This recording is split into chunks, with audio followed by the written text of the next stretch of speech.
All right, we on. Let's go.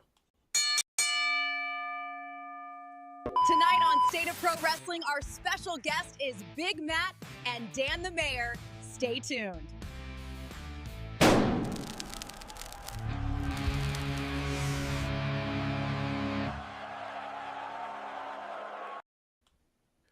We back. Make sure you like, share, subscribe to the channel. Hit the notification bell for more content. Yeah, I see. I surprised somebody real quick. Yeah, you thought you. Yeah. I told you I wasn't gonna have that on for that long. So I told you that. Yeah. Just wait till you see the next one. Wait till you see the next one. Really surprised you on that one. Yeah. Yeah. I got a little bit of skills. Yeah. I know. I know. But yeah, anyway, let's get into it. Our special guests, I want them to introduce themselves because they need no introduction, but I know they have their own introduction. So we're going to let them talk and then we'll introduce ourselves. But go ahead, folks. Do your thing. Special guest. We're going to let the special, because we've talked to Dan. Y'all seen Dan on here before. So we're going to let double O, triple OG take the mic. African squat technique on your mama while your kids in school. You know who it is. It's Big Matt, man. What's up with it? Y'all What good up? in the hood? What up? What's up? How y'all doing? Let's go. And what up? What up, y'all? Let's go. It's me. It's your boy, the Mayor. That DJ named Ace 5. Your mom's favorite fat guy, all the way from deepest, darkest Africa. Host of the Star 5 podcast. One of 5 hosts of the Star 5 podcast. Co-owner at HADG Media. Recovering former, I don't know, wrestling junkie. But fuck you fans. Fuck the IWC. We gonna get into this shit. Yeah, like that. yeah. Talk that And like I talk. told y'all, throw that you should have threw the parental advisory sticker on because this ain't gonna be for young ears unless your young ears are mature enough to take this in. Oh, nah, y'all could talk y'all talk. State of professional wrestling is something totally different from what we do on a regular show. So, nah, this is, y'all could talk y'all talk. But I'll let Dynamic introduce himself. So go ahead, man, and then I'll go into my spiel, and then we'll get started from there. What's up, y'all? I'm Dynamic Darkwing Dub. No, I'm just playing. Nah, man, I'm normally the serious one out of the two. I'm the one that's, Dan done heard me. I like to go in sometimes. So it's your boy Darkwing Dove. Salute to my guests. And if you don't know Big Matt, just like you, I am a vet too. So salute to you and thank you for your service. Right And on. yes, sir. And you know what time it is. It's your boy S. Got Bars Wrestling Media. And we in here. State of professional wrestling. Hey, special guest, Big Matt, Dan the Mayor. Hey, let's get into it. Let's talk that talk. Dan, I know you have a lot to say. Because the first thing I want to lead off with, I was gonna say, racism. died your ship. I want to dive right into the racism in professional wrestling. And I know you have a lot to say. And I know OG has a lot to say about that. So Because I know he here's did it on a daily basis. I see all his videos. He's always dealing with these trolls. And I know you got a lot to say. So, nah, like I said, Dan, go ahead. the brother to the left of me on the internet tends to speak out loud a lot of the shit that it speak internally. So that's why it's a great thing that you put. Though I was seeing if we was going to do this solo one day, I'm actually happy that we're doing this together with Big Man the Mayor because again, racism and wrestling. This is where, and I had to tell this to my younger brother today who had to come by to pick up some things, right? I don't know how black folks still support the WWE. And yeah, we opening the show shooting from fucking 50 like Steph Curry blindfolded, getting the pass from his security guard pregame. I don't know how black folks still support WWE. Number one, if you're not listening to Ring Ropes and Turnbuckles, you should be. Because a couple weeks ago, they had the brother Ahmed Johnson on there. And I'm glad I listened to that episode because when you let certain sides that actually were there tell the story, and then when you go and watch certain shoot interviews and stuff like that of old days, sometimes you get a misconception of a person. And after listening to you guys, like he sounded like a person who knew when he was wrong. Kind of the locker room was a bit misunderstanding of him. But one thing that he was not ashamed to hide about is how bigoted that backstage was in the WWF era. Now we can fast forward and say, but what about this guy getting shots? What about that person getting shots? What about this person getting shots? We can go all the way back to why did Vince treat Sylvester Ritter as a joke character when that man was a god in the South? Why did that man turn Coco Ware into what my man said years ago, half half nigga, half bird? Which again, when I heard that fucking joke, fucking, I lost it. Oh my God. I lost it. But when you look at that, now you can give credit to, okay, he gave Mark Henry, some propers after a while, but Mark Henry was one of the first people who was like fully developed from their system. You look at fast forward to just now so I can stop ranting. And then go ahead, time out. Remember, when you listen to that episode, there were two guys. There were two guys that he specifically pointed out that were like us that tried to keep him down. One of them was Mark Henry. The other one Which I was D'Lo Brown. Well, which is, it was sad to hear about D'Lo, and the Mark Henry part I understood because Mark has had bad blood for that man ever since back then.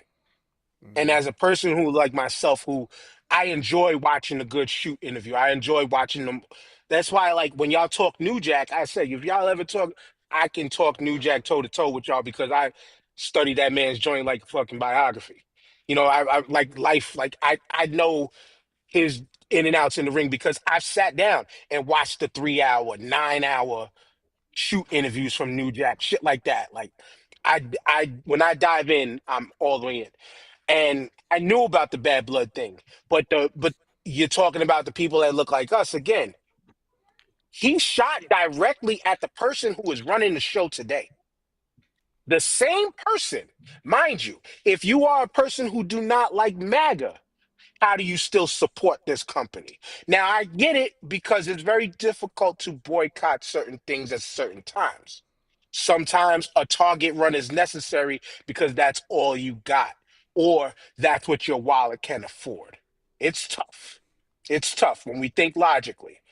But WWE, which is a business of entertainment, because I'm gonna get to that real quick. I don't want to be forever in my opening statement because I want to actually converse amongst us, not just open. But anyway, Big Nose, Triple H, standing right side by side next to his mother-in-law, who is openly destroying the Department of Education in this country, which we already know. This country wants us dumb and stupid and just follow blind orders, right?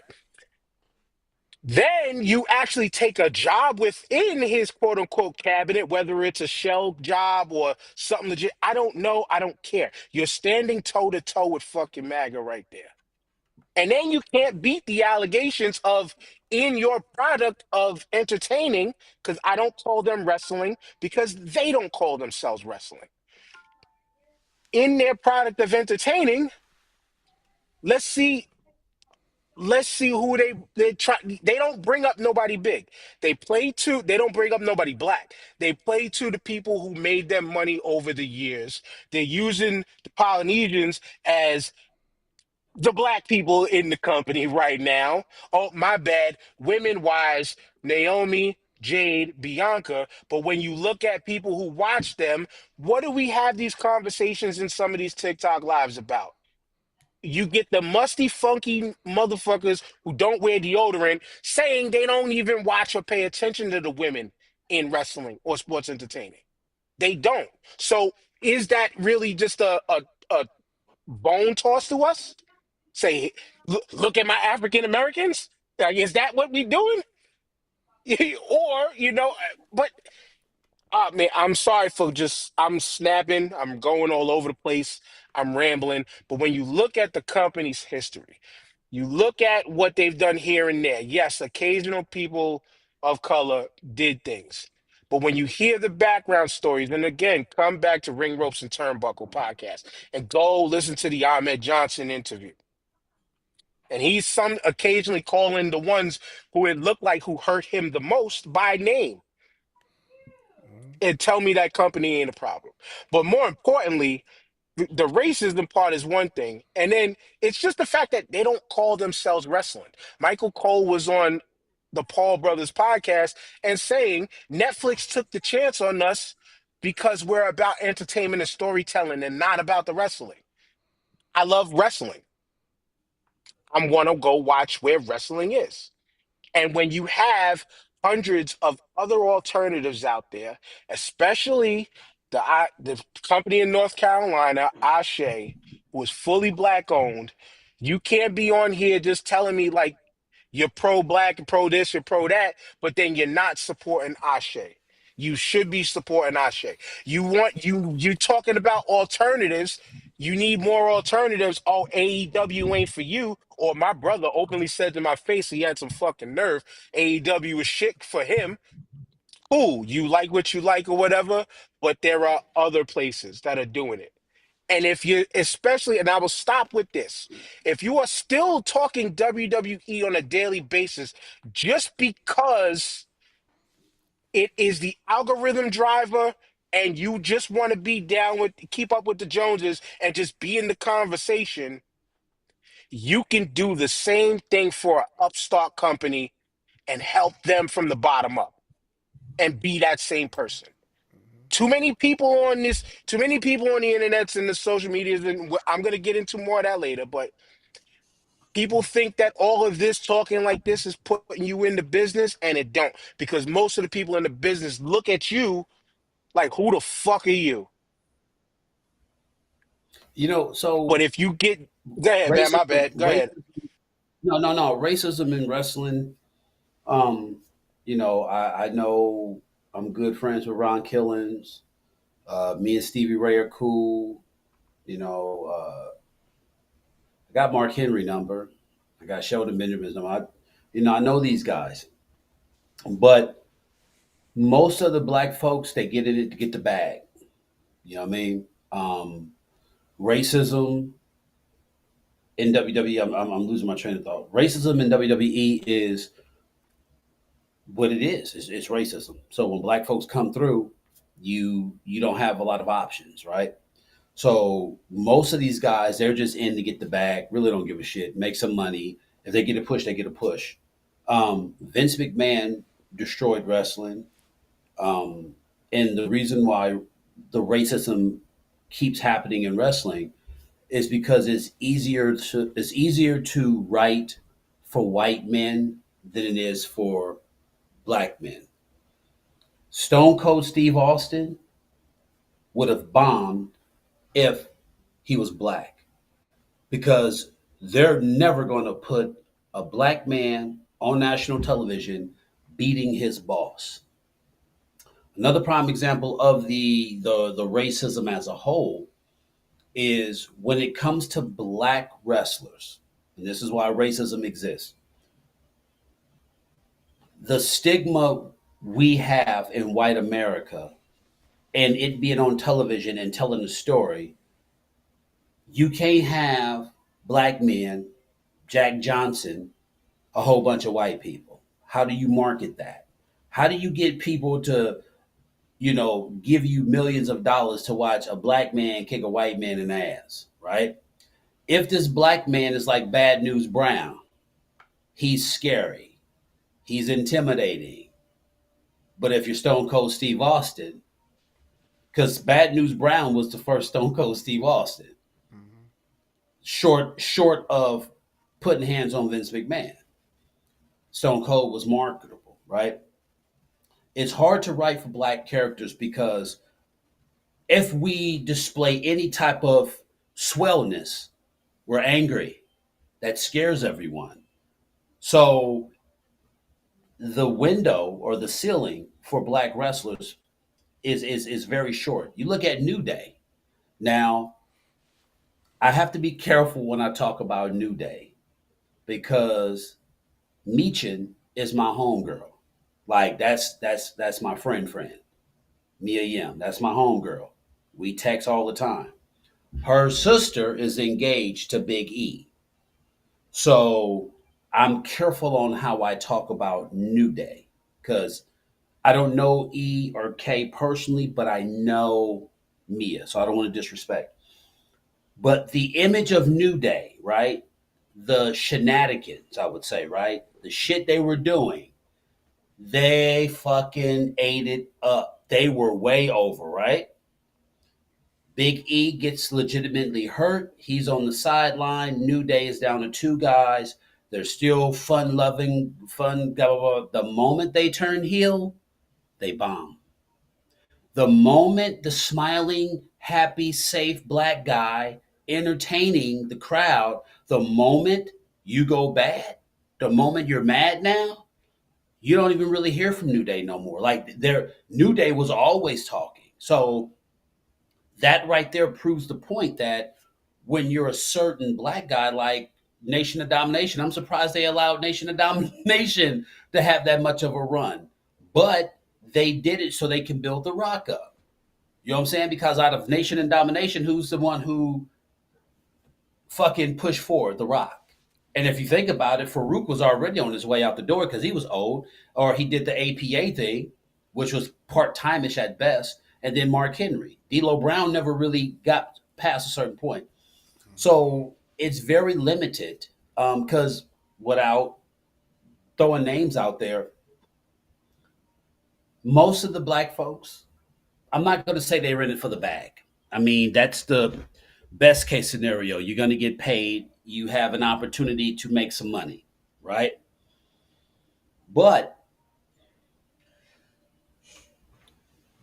you're living your dream of wanting to be a wrestler. And that's really a raw deal. Like you come as a black man, like I would never like, that's why Stevie Ray, he'll tell you up front. Stevie Ray said, I didn't go to the WWF when my brother left because I knew what they do to wrestlers that come there. There's now taking just pausing on racism, the fact that DDP came to the WWE and the best thing they had for him was to stalk the Undertaker's wife. This is DDP. You know what I'm saying? I mean, and the fact that they held Sting back. You talk about putting asses in seats. The Icon versus the Phenom. They passed on that because Sting was like, "You're not gonna fucking bury me." Just like when when WrestleMania was in Frisco and it was the first time that tension. Remember when DX went to the Coliseum where NWO was, blah, blah, blah, blah, you know, that all, and then all of a sudden they're cool. Like they mess it. Like, so WWE is known for burying its competitors, not treating black people good, limiting their ability, but not coming up with excuses because it's easily fixable. Not making excuses for WWE, but they don't know how to market and write for black people, which means they're not actively engaging finding writers and producers that are our complexion that can write compelling stories that could blend in with society. Like if I was a producer, Vince killed the business the moment he showed the magic. Bobby the Brain Heenan said it. He said the moment Vince McMahon showed the fans the magic, that was the end of wrestling. The moment, the mayor's a face, Big Matt's a heel. We are not to be seen together. Why are we seen together? If I see you at any given time, we need to engage one another, whatever, so we can sell the build up. Social media destroyed it. They wrestling itself was a version that finally got some pussy, and it doesn't know how to act. When wrestling was a virgin, it was more authentic. It was real. It was compelling. People, it's like it's like the NFL. Remember back in the 80s, the NFL was like Ronnie Lott, Lawrence Taylor, motherfuckers was getting crunched. The moment motherfuckers start getting paid millions, the game changes. You can't take these heavy, crazy, extreme bumps, and I'm paying you $2 million a year. What happens if you get injured? So, talking to people on the inside at that level, it's so much shit going on, easily fixable. But the fact that they don't hire more black and ethnic writers to write for black people that can tell a compelling story that meshes with society, they're going to have, and rumor has it, I don't know if this is true, but it looks like it, that they're pulling in all the Samoans to phase out black peoples because the Usos aren't black, but they got the isms of black. And it's getting to the point now where it isn't wrestling anymore, and unfortunately we have to accept the fact that we're getting old. The shit that we grew up on, the nostalgia, the false finishes where Hulk Hogan kicks out and hulks up, even though he's did it 15 times before. We always think Hogan's going to lose because he takes the finisher and he kicks out at number 2, and you know what happens. It's not that no more. It's not even wrestling no more. It is. What's up, girl? Oh, it's the legend herself. Wrestling being racist and all and everything that's happened, like you said, it's not even wrestling no more. It's sports entertainment, and what we've come to know and love um, is gone. So anybody who's black that gets in, I can tell you, going from I want to entertain the fans, I want to work, I want to tell stories. That's second and third. Now I'm just trying to get this money. And once everybody's But about the money, you lose the hunger, like Brock Lesnar. Like I hate Brock Lesnar. Now, the Brock Lesnar that came when he was in his 20s, he worked, he sailed, he can wrestle. This new Brock Lesnar, he's all about the bag. All he wants to do is do this 5-6 move set, F5 you, then leave. It's like it's about the money now. So is racism in wrestling? Absolutely. But at this point, it's about the money. And it's almost looking as if a lot of people our complexion knows this. They're fully aware of it, and they're still making the conscious decision to uh, involve themselves. It's like the dope game. Like you're gonna get robbed. The task gonna hit. You're gonna go to jail. Hey man, I'm trying to make this money.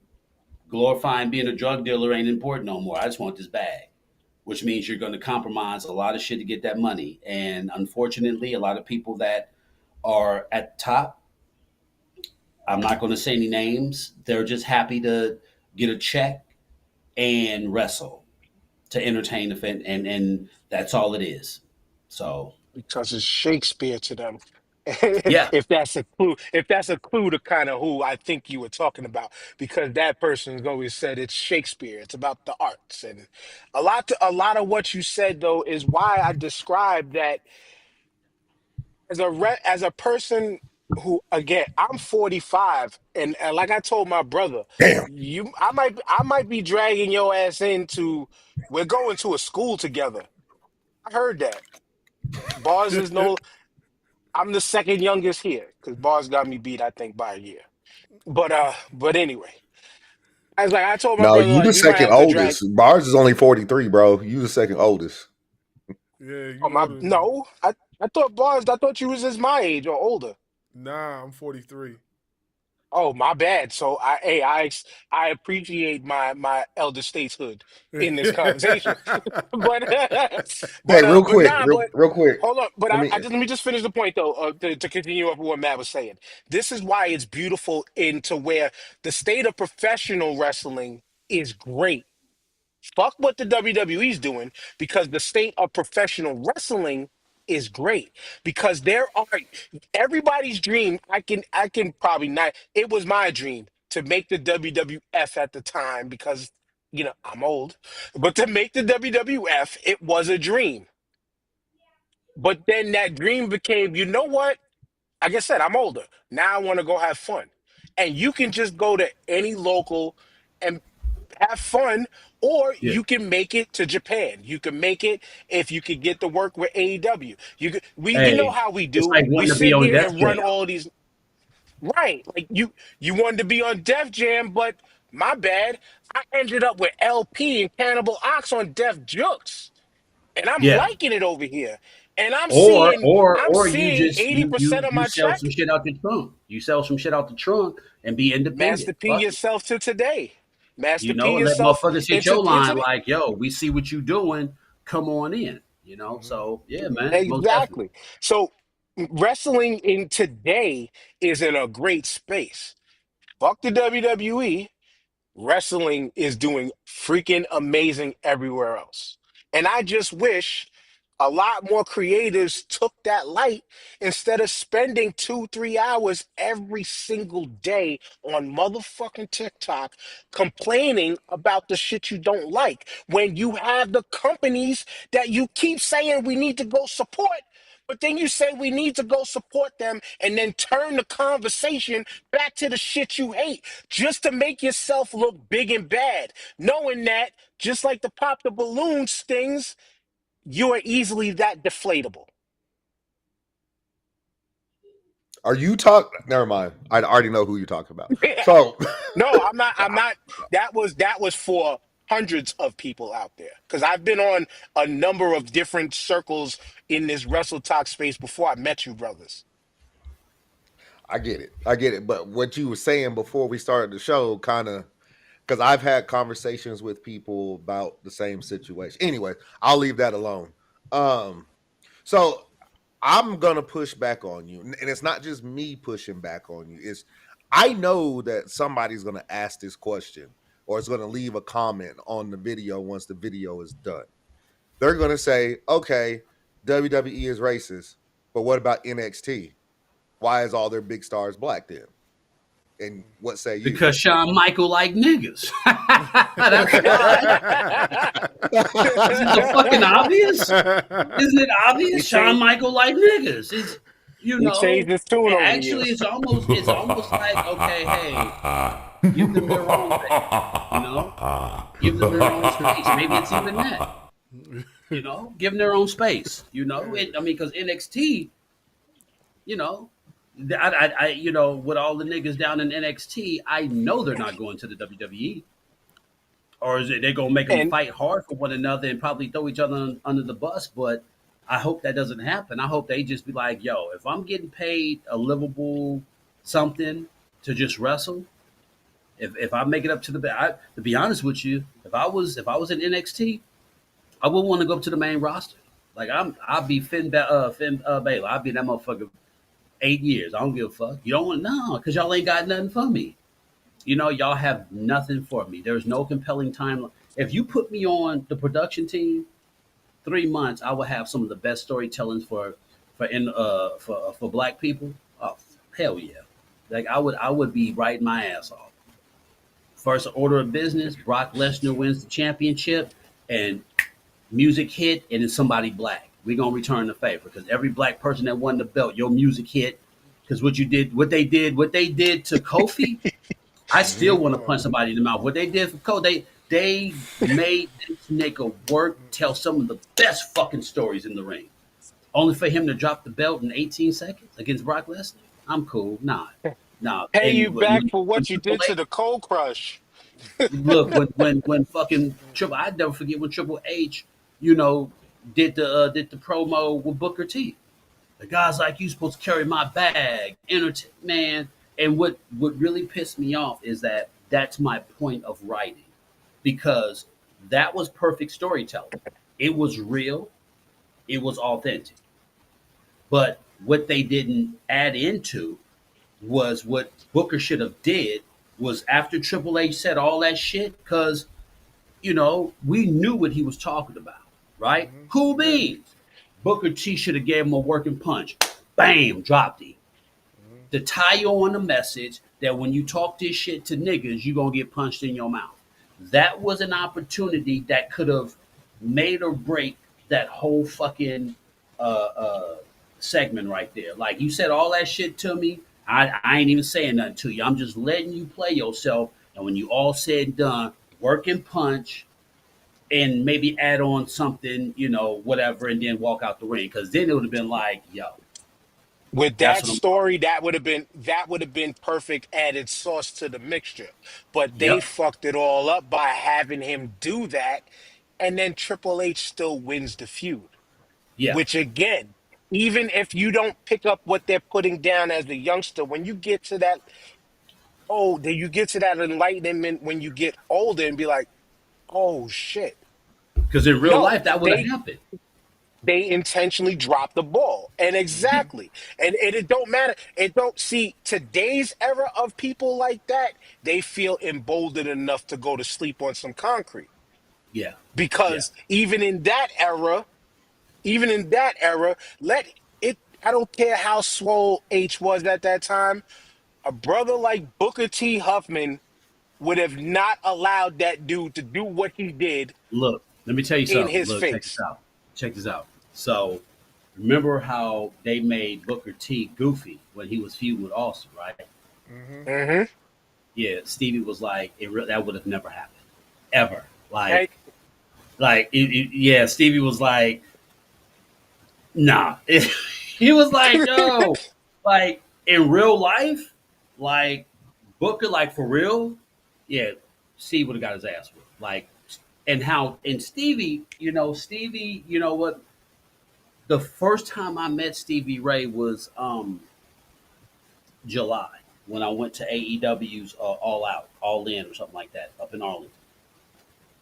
And CT Fletcher was supposed to be, because it was on behalf of his podcast, Fuck And All Y'all podcast. not to cut you off, wasn't didn't you guys do like a small video of that? Like you had like there was like a video out there with you on the side, and it was Booker T, it was another guy. I think he's His a representative of the his name podcast. is Mike. He's part of the podcast. Okay.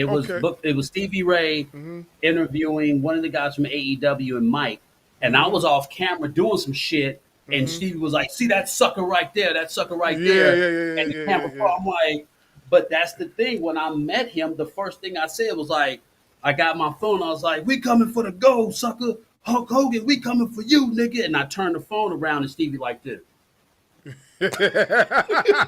And we was off to the like Stevie, man. Stevie, I'm gonna tell you about Stevie, man. Before I met Stevie, Mike was already saying, "Yo, my man Matt," because him and Stevie was friends for a while. Mm-hmm. He's like, my man Matt. He's like, how he is. Y'all two motherfuckers gonna click. Y'all gonna be thick as thieves. I met his ass within 15 minutes, man. Like, so I got more videos I probably post on Instagram where I'm like, have you ever met one of your favorite wrestlers, but you find out they old and bitter? And I'm talking on the phone. You hear me say, "Why you telling that lie?" Immediately he gets into promo mode. "Why you telling that lie? I'm not a lie." Like he said, "Why you lying?" Like, I'm happy. Get the camera on me. He said, "I'm happy until suckers get into my space, and I don't mean time before Facebook." And I was like, and my partner was like, "But Tom's," no, he said, he could be like Tom. I was like, "Well, he's white. He's black." Tom was like, said something like that. But how we mesh and cut promos and talk shit, I got interviewing Sting and shit. Like, I was talking to Sting. Stevie Ray's a good dude, but that motherfucker big.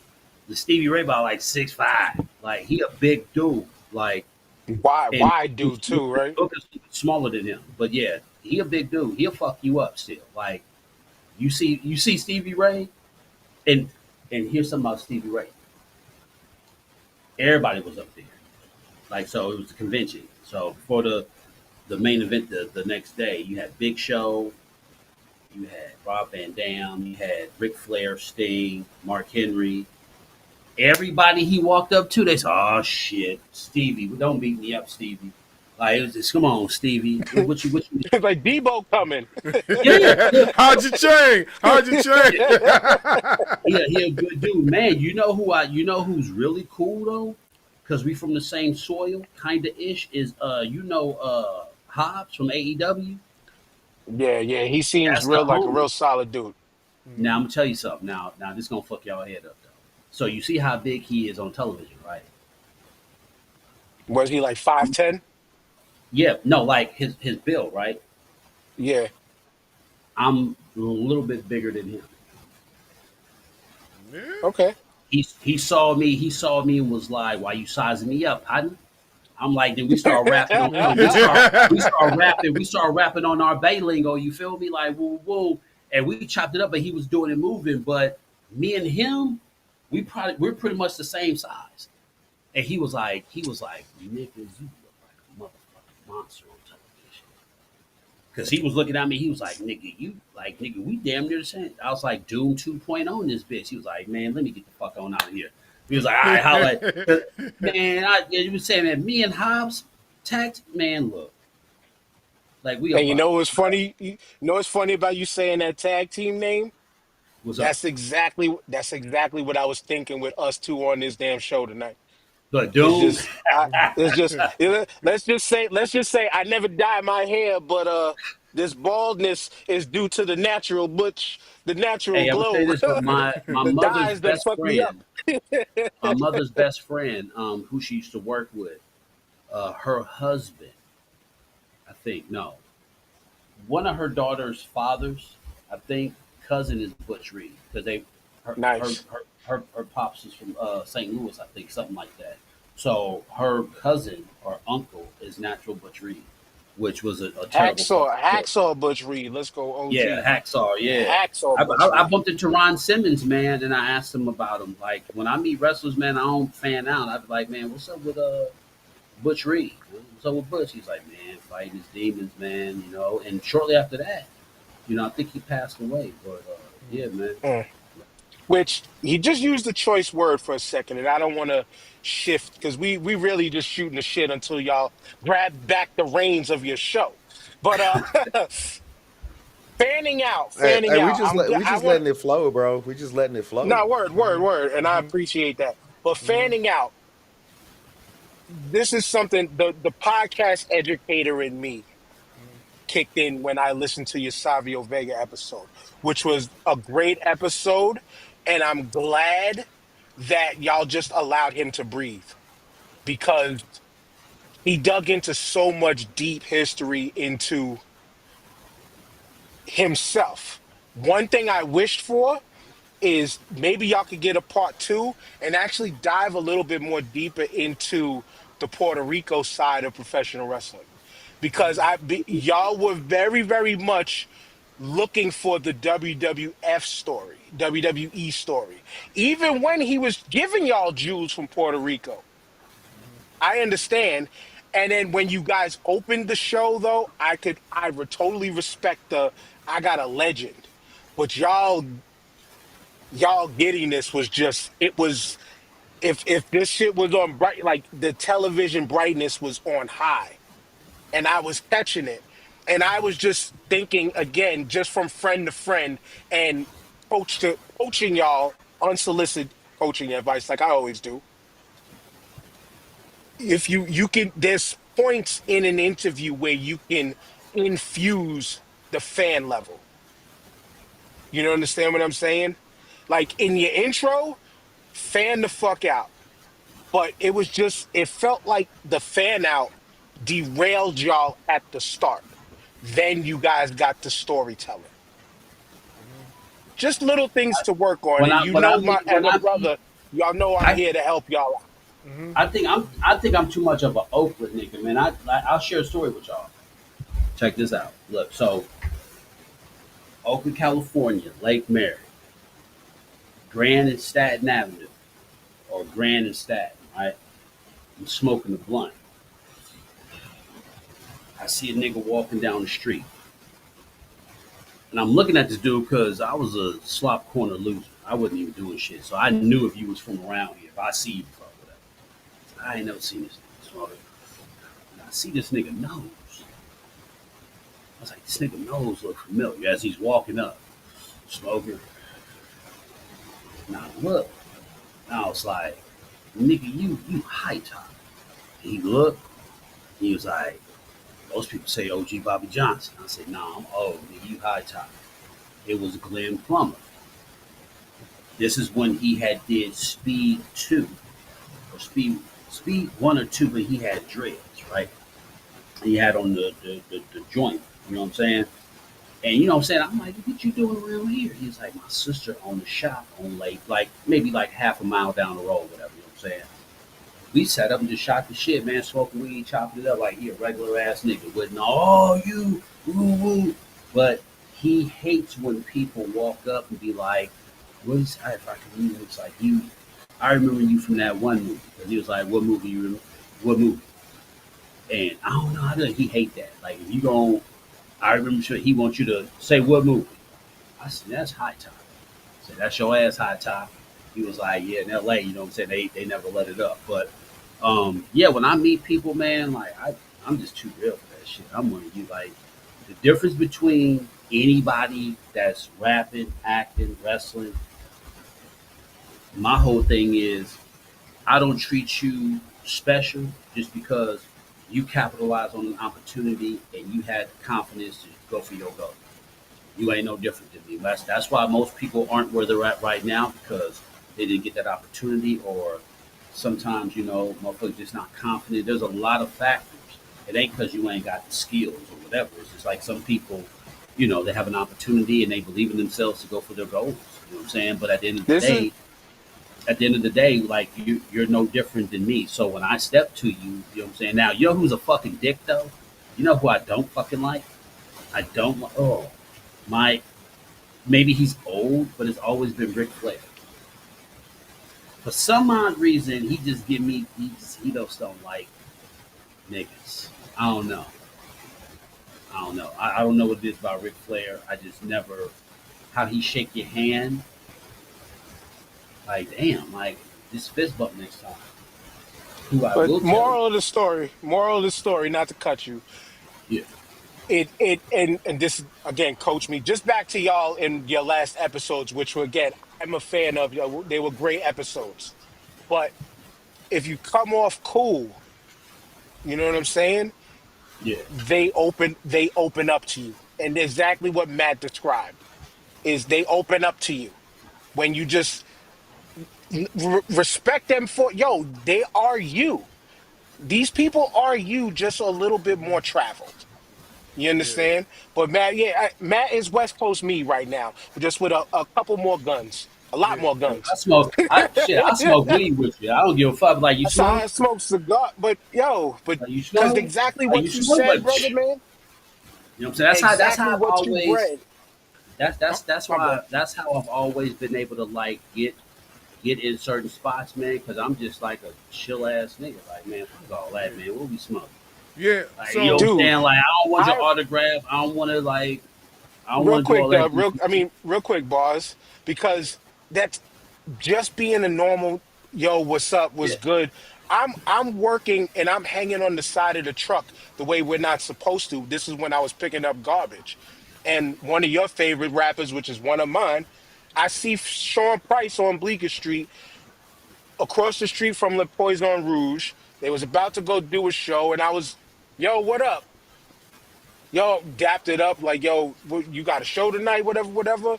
He's like, yeah, yeah, we right across. All right, yo, peace, have a good show, peace out, like, and just keep it fucking moving. I'm cool. I'm cool with Bernadette too. That's funny. Like, you know what I'm saying? His Yeah, wife. I'm it's cool. I'm cool with Bern. yeah. She let me use a couple of his.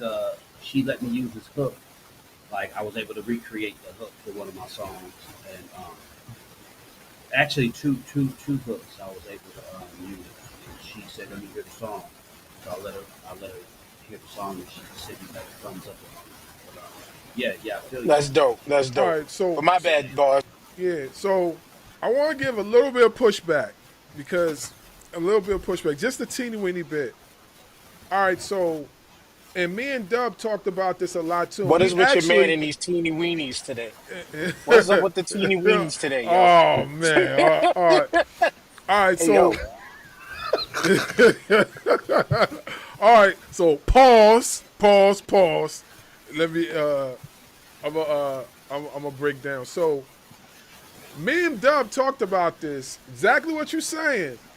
And here's the thing: what we were doing, and a lot of the wrestlers that you've seen us do this with can attest to this. We weren't marking out just because we were fans. Our mark out was more like a sign of respect. You know what I'm saying? Because I honestly, can read that. Yeah, yeah, I can read that. because honestly, Savio told us a lot of stuff before we even got on camera, and he was like breaking down some stuff to us too, and he was like super appreciative of how we conducted everything. You know what I'm saying? Like this is like not for nothing. I feel like if we were those type of folks, I feel like we wouldn't even be able to get these Yeah. interviews. You understand what I'm saying? Yeah, And that's like my- and just like homie Big Matt, right? We have these people's contact, like real Which is contact, fire. real Which is contacts. fire. And I just recently talked to Ahmed. You know what I'm saying? Like I'm trying to see if he could come back on the show because I know he got a lot more to talk about. You know, and Which again, bars. No need for the pushback, brother, yeah, because I was yeah, just giving just yeah, little juice to add on to, yeah. because like, and we could talk more about it off air too. But like how when I talked to Dub, remember our brief conversation, Dub, and I was just like, yo. Your interviews will come off a little bit better if you change this one aspect of your game. Right. Yeah, because I was looking And what down at the happened, paper Dub? at all my questions. Looking You down at the gotta. Hey, paper I be and scared. it Hey, also look, sounding like I'll you're be scared reading as your fuck. I'll be like, questions. hold on for a minute. Number five. Yeah. But But you're no, laughing, but that's but Matt, exactly what I was doing. Yeah, you know what I'm right. saying? Yeah, But fuck Matt, it. Like, I hey, got like you. I I understand, got you. like, so hey, this motherfuckers is ain't. Hey, again look, this. motherfuckers ain't Dan Rathers or Barbara Walters in this motherfucking shit. We need to No, pull up big the basics facts. and shit. Be reading. Like, But hold on. I'm giving these brothers the jewels from close to 12 years of podcasting, Right. close Yeah, to yeah. 12 years of hosting shows, hosting panels and things like that, live discussions and things. So it's just things that it's like that I seen that, hey, like you said before, brother, opportunity. These Yeah. brothers are possibly getting opportunities that I may never get, or I just probably didn't push to get in the 12-year pursuit of this podcasting thing that I've been in.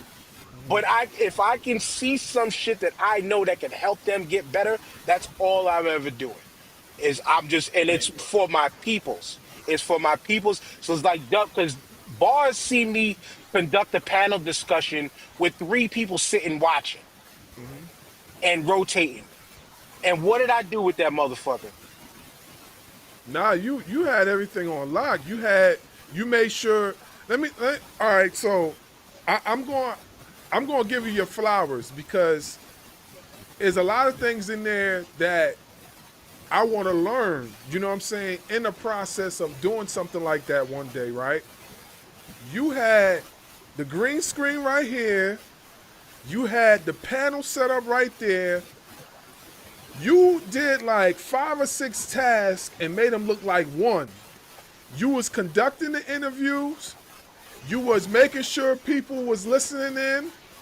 You was telling the cameraman, yo, this angle right here, this angle right here. You was giving signals, and the presentation itself had me locked. What did I do? I sat there the whole entire time. I ain't moved not one muscle. Locked in. I was locked in the So whole time. again, and we deterred. Please grab this show and put it back on course because, like again, I enjoy shooting the shit with y'all. But there Yeah. were certain keywords that made me trigger once again. The the player coach in me was just, here's this little gem for my boys, and Yeah. hopefully you could tweak and work it. That's all. That's all. Oh Like I no, said, no, for no, me, when it comes through from me, it's all love, but it's also from a place of experience. no. Everything, and Dub can also attest to this too. Everything that you've been saying since day one, we've been taking it into consideration and we use it. We're not the type of folks that we don't listen and apply wisdom from other folks that have more experience than us. We definitely listen in. Like every piece of information that we might get from here today, we most likely you're gonna see us use it down the road. That's how we always operate, and we appreciate it. Oh, I'm from Atlantic City. Yeah. So, And Matt, but your audio faded out crazy. Your yeah, audio is low, very low. Can you hear me? Can you hear me? we can hear you. It's just a little bit of staticky. Hey, and then just so ever since that day about you told me about having my questions prepared or whatever instead of looking down, I haven't picked up a piece of paper since. And I could tell, Dub, because it comes off. It comes off in the way you present. And like you do a lot of, you said, so back to what you just said, and you're picking up and asking and throwing questions and segueing off of trigger words, key words in the conversation. Good shit.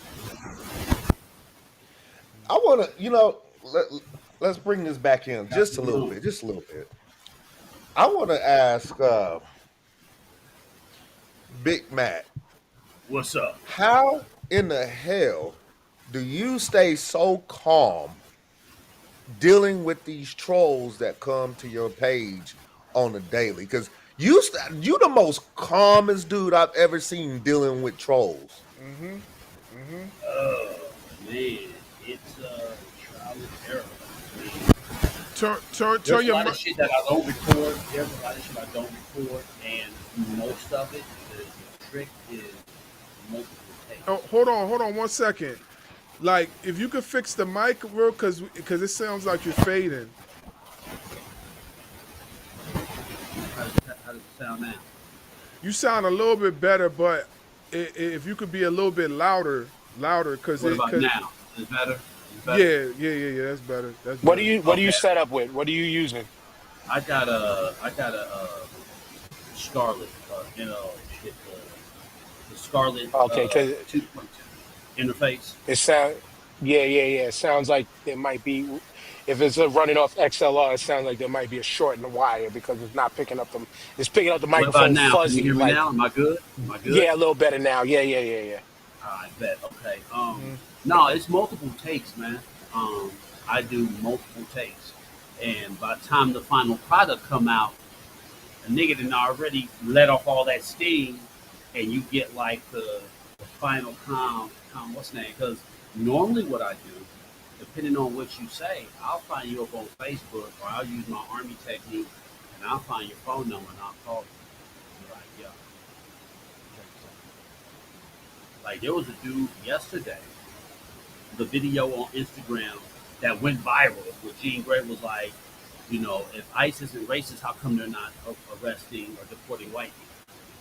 White people immediately came on blue. But the fact of the matter is there's 790,000 illegal Europeans in this country. It was a trick question. We was going to see if people were going to be honest and say what the real answer was. But some dude was like, your low IQ daughter is blah, blah, blah, blah, blah. Then Snapchat, boom, dropped the video. Like, look, bro, like this is what could happen to me.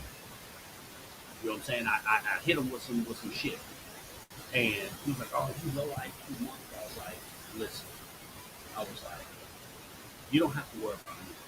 But what would have happened? I got your address, your mama's address, found out where you stayed at, found out where she stayed at, and did something to your mama, and you said something crazy.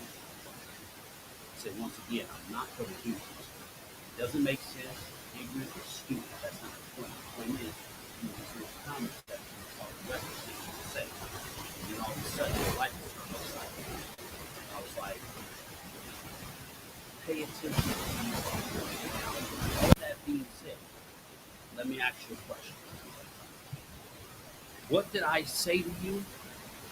What did I do to make you feel a certain way? To get into my comment section and disrespect my daughter? What did I say?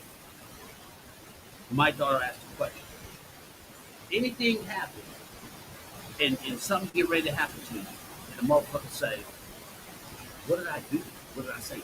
You would have nothing to say, which means you did it with ill intent because you said it. It's not really like I deeply apologize for disrespecting your daughter. You know what I'm saying? Because I understand I say provocative shit, controversial shit. I purposely said in a way to piss you off so you can talk to yourself about what I said. It's a fucking technique, man. When I say fucked up shit, like there's two ways to get people to listen to you, right? If you want people to receive information, put a smile on your face. Make them laugh. That's why Richard Pryor, George Carlin were phenomenal comedians because they told you the truth at Richard Pryor's expense and George Carlin's philosophizing, mixing, making you laugh, telling you the truth. You go home and you remember that shit, you like, because you'll receive it. Nobody gonna listen to you if you like, motherfucker, look here, bitch ass nigga. And when you talk to the public, what? When you talk about it, and you take a certain group and you use certain language, talking about the shit, it might not be them personal. But you talk about it, they're gonna be upset. And they're gonna talk to themselves in their heads, this motherfucking nigga talking about people of this. Well, ask yourself this. What I say about white people piss you off. Any given time. Did you ever think that you really because no one gives a fuck about what anybody says. Right? Like, you ain't got shit to do with me. But if it has something to do with you, you're gonna do it. You hear motherfuckers talk about, man, these motherfucking pedophiles and these rapists, man. Man, why the fuck you fucking, shit, what? Like, nigga, wait, what? Nigga, why you getting mad for? You know what I'm saying? It's simple psychology. If the shoe don't fit, my nigga, why you trying to try? You need some shoes? That's what it is. You don't have no shoes. So you're desperate to wear any motherfucking shoe, and the shoe could be an identity. You ain't got no identity. You trying to jump into a motherfucking identity. They ain't got nothing to do. You know what I mean? So when you do it that way, it pisses people off because it ain't meant for them to listen. It's meant for them to hear you so they can talk to themselves. So, yeah, man, to answer the question, it's multiple takes, it's time, and it's discipline. You know what I'm saying? Because, a lot of people tell me, like, Nick, like, I be wanting to go to the house of shit. That's why well, I do. Because I know how to, you know what I'm saying? I know how to work this shit. And maybe be a little bit off. You gotta be crazy. And that same philosophy works. That same philosophy works in this. It Yeah. works in this realm because you brothers, I know for a motherfucking fact, 1,000% over. You guys are doing what some of these other wrestling shows and podcasts wish they could do. And a lot of it is your delivery in not being messy, not being too controversial, but you're allowing your guests to speak and let them spew it. And then you build from the conversations from there. Because some people, they got to be the shining star of it all. This is something that I learned early in my podcasting thing. I never tried to be the focus, though I was the person who did everything. I never tried to be the focus because everybody a part of my show, it was their show technically also. But you have other shows where that person is always trying to be the head, the top person. You gotta see me, and then their messiness gets in the way of, yeah, nah, you know what? I'll decline on that interview. Nah, you know what? I don't want to associate with you guys and things like that. With a lot of what Matt was saying and just having just a good approach to what you do. You know what I'm saying? Like, I salute Matt for the one time where, because it reminded me of how I used to be on Facebook. Because I used to be Mr. If this is that serious, I'm ready to give you my address. And he had the incident with the dude who said, "Yo, you're only a town over in Texas. We'll meet right here. Matter of fact, I'm waiting for you right here." And what it dude didn't do nothing, right? Because a lot of them people just be hot air sometimes. But when you're a person who knows how to stand on theirs, the respect comes with it. The respect and people identify. Like how I just broke that scenario down because again, we've been following each other for a minute. This is the longest we've been on something together, but I know we've been following each other for a minute. And I see the brothers' moves and that's why I'd be like, yo, if I was close, yo, if you need somebody, like I'm right there. Cause I'm about mine just like he is. And if you're of my people, if you're in my circle, I am just as much an attack dog as I am for my family, for my friends. I even told My my my wife therapist the my other wife day. my wife, she helps me out too. My wife, she tells like a lot of this shit, man. My wife, you know what I'm saying, like she really like helping me out too. She'll be like I'll say some shit like my wife be in her own world, like, but when I record, she be listening, and I some of the shit, bro, some of this like on Instagram, some of the shit I say, my wife be like, babe, like I did one on Kim Kardashian, right? How she failed the bars because of some sight, some shit. I flamed her. Like no wife, that shit would have went viral to a degree where she probably would want to sue me because I said your greatest claim to fame is porn tape, and the best thing you've got is an explosive orgasm. That's about it. Like I got on her helmet, but my wife was like, that's fucked up. I'm like, how? She was like, because sure she got a fucking sex tape, but so do we. So does that mean we're less valuable? Does that mean? And I was like, she was like, you can mention the tape, but you can't make it seem like, even though, like, my wife is very instrumental with, she'd be like, no, run that back. She's like, that's misogynistic. Like, she deserves it, but you don't want to say it to where you rob yourself of what your diss. Like, you know, Your wife is the you can go executive producer. yeah, like you can go from that's why I fucked your bitch, you fat motherfucker, to some shit like, yo, bro, you false.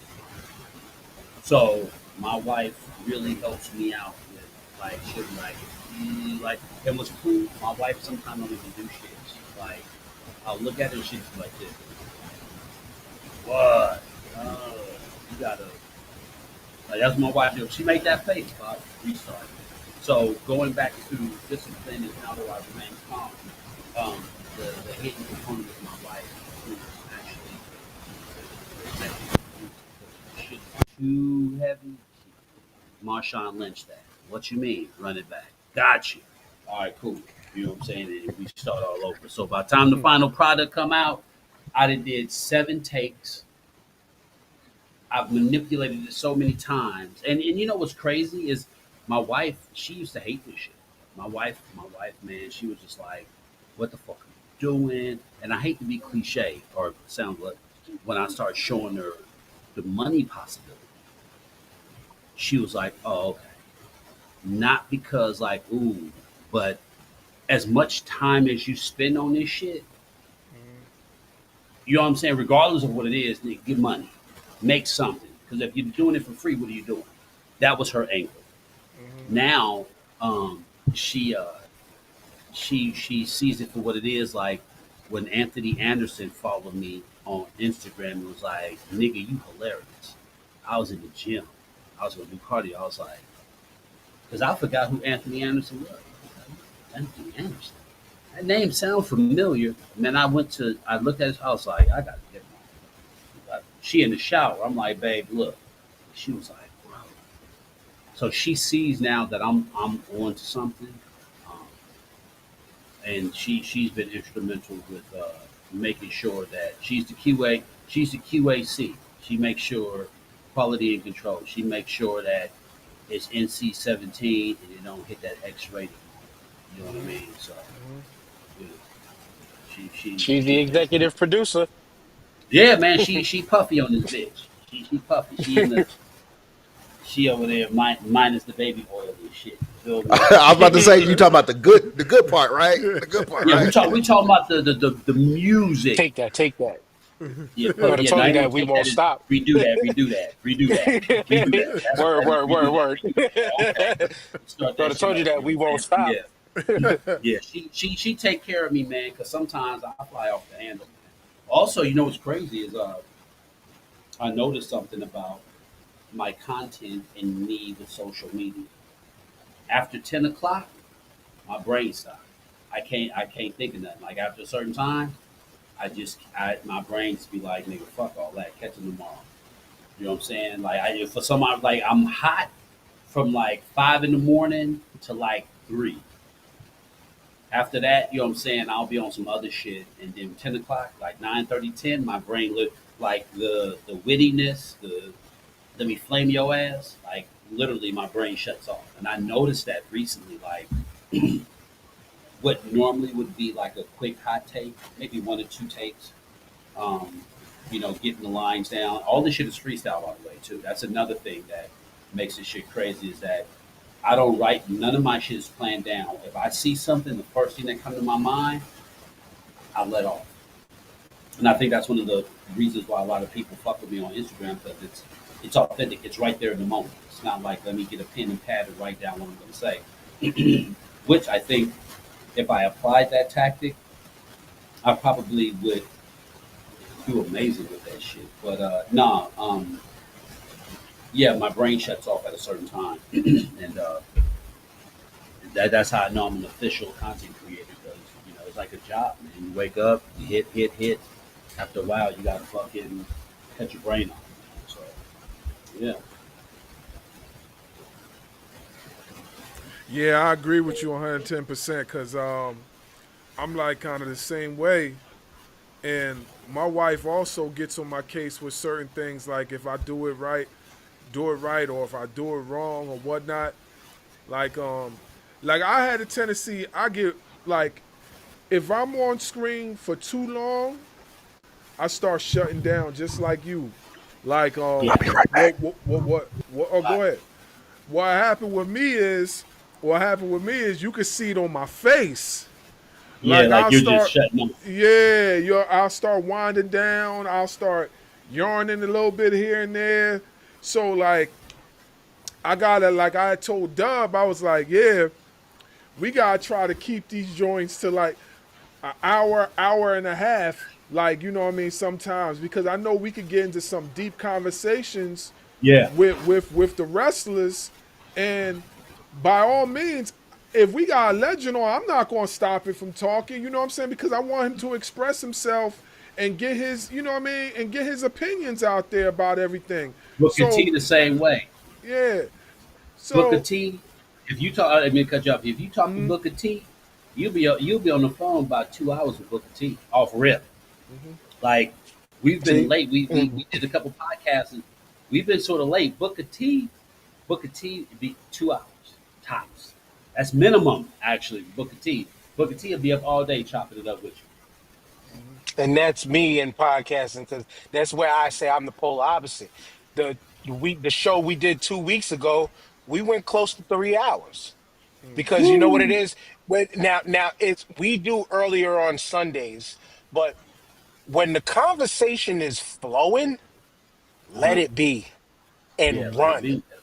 Sometimes because you'll find yourself to where the conversation is just going and going and going and going, and you think you're tired, but no, Nope. you and then it's like, holy shit, we did all this time. The time doesn't even become a factor anymore. yeah. Because then it becomes especially when you're doing it with people, pause, you're doing it with people that you like and people that are friends of yours or people that you're growing to learn. Yeah. When you're interviewing somebody who, again, you're interviewing legends, you don't want to hold them up, but then you learn At the all. skills on how to get everything that you want to get in. But if they are giving you the energy, you keep that shit going until you can Yeah. read, all right, it's time to cut. Right. You know what I'm saying? Because if Exactly. he's like Matt's giving you the jewels about if you know you got a Booker T and you open the show, hey man, like I don't know what you good, man. When they say man, we can go on, you'll know when they're ready to stop. Right. You'll Right. know when they're ready to stop. And just if but a lot of everything y'all both said though is because I feel you want to the brain turns off at a certain time, but Yeah. when you love some shit, because like you mentioned a minute ago, sometimes it's if you ain't making no money off of this, then why are you doing it?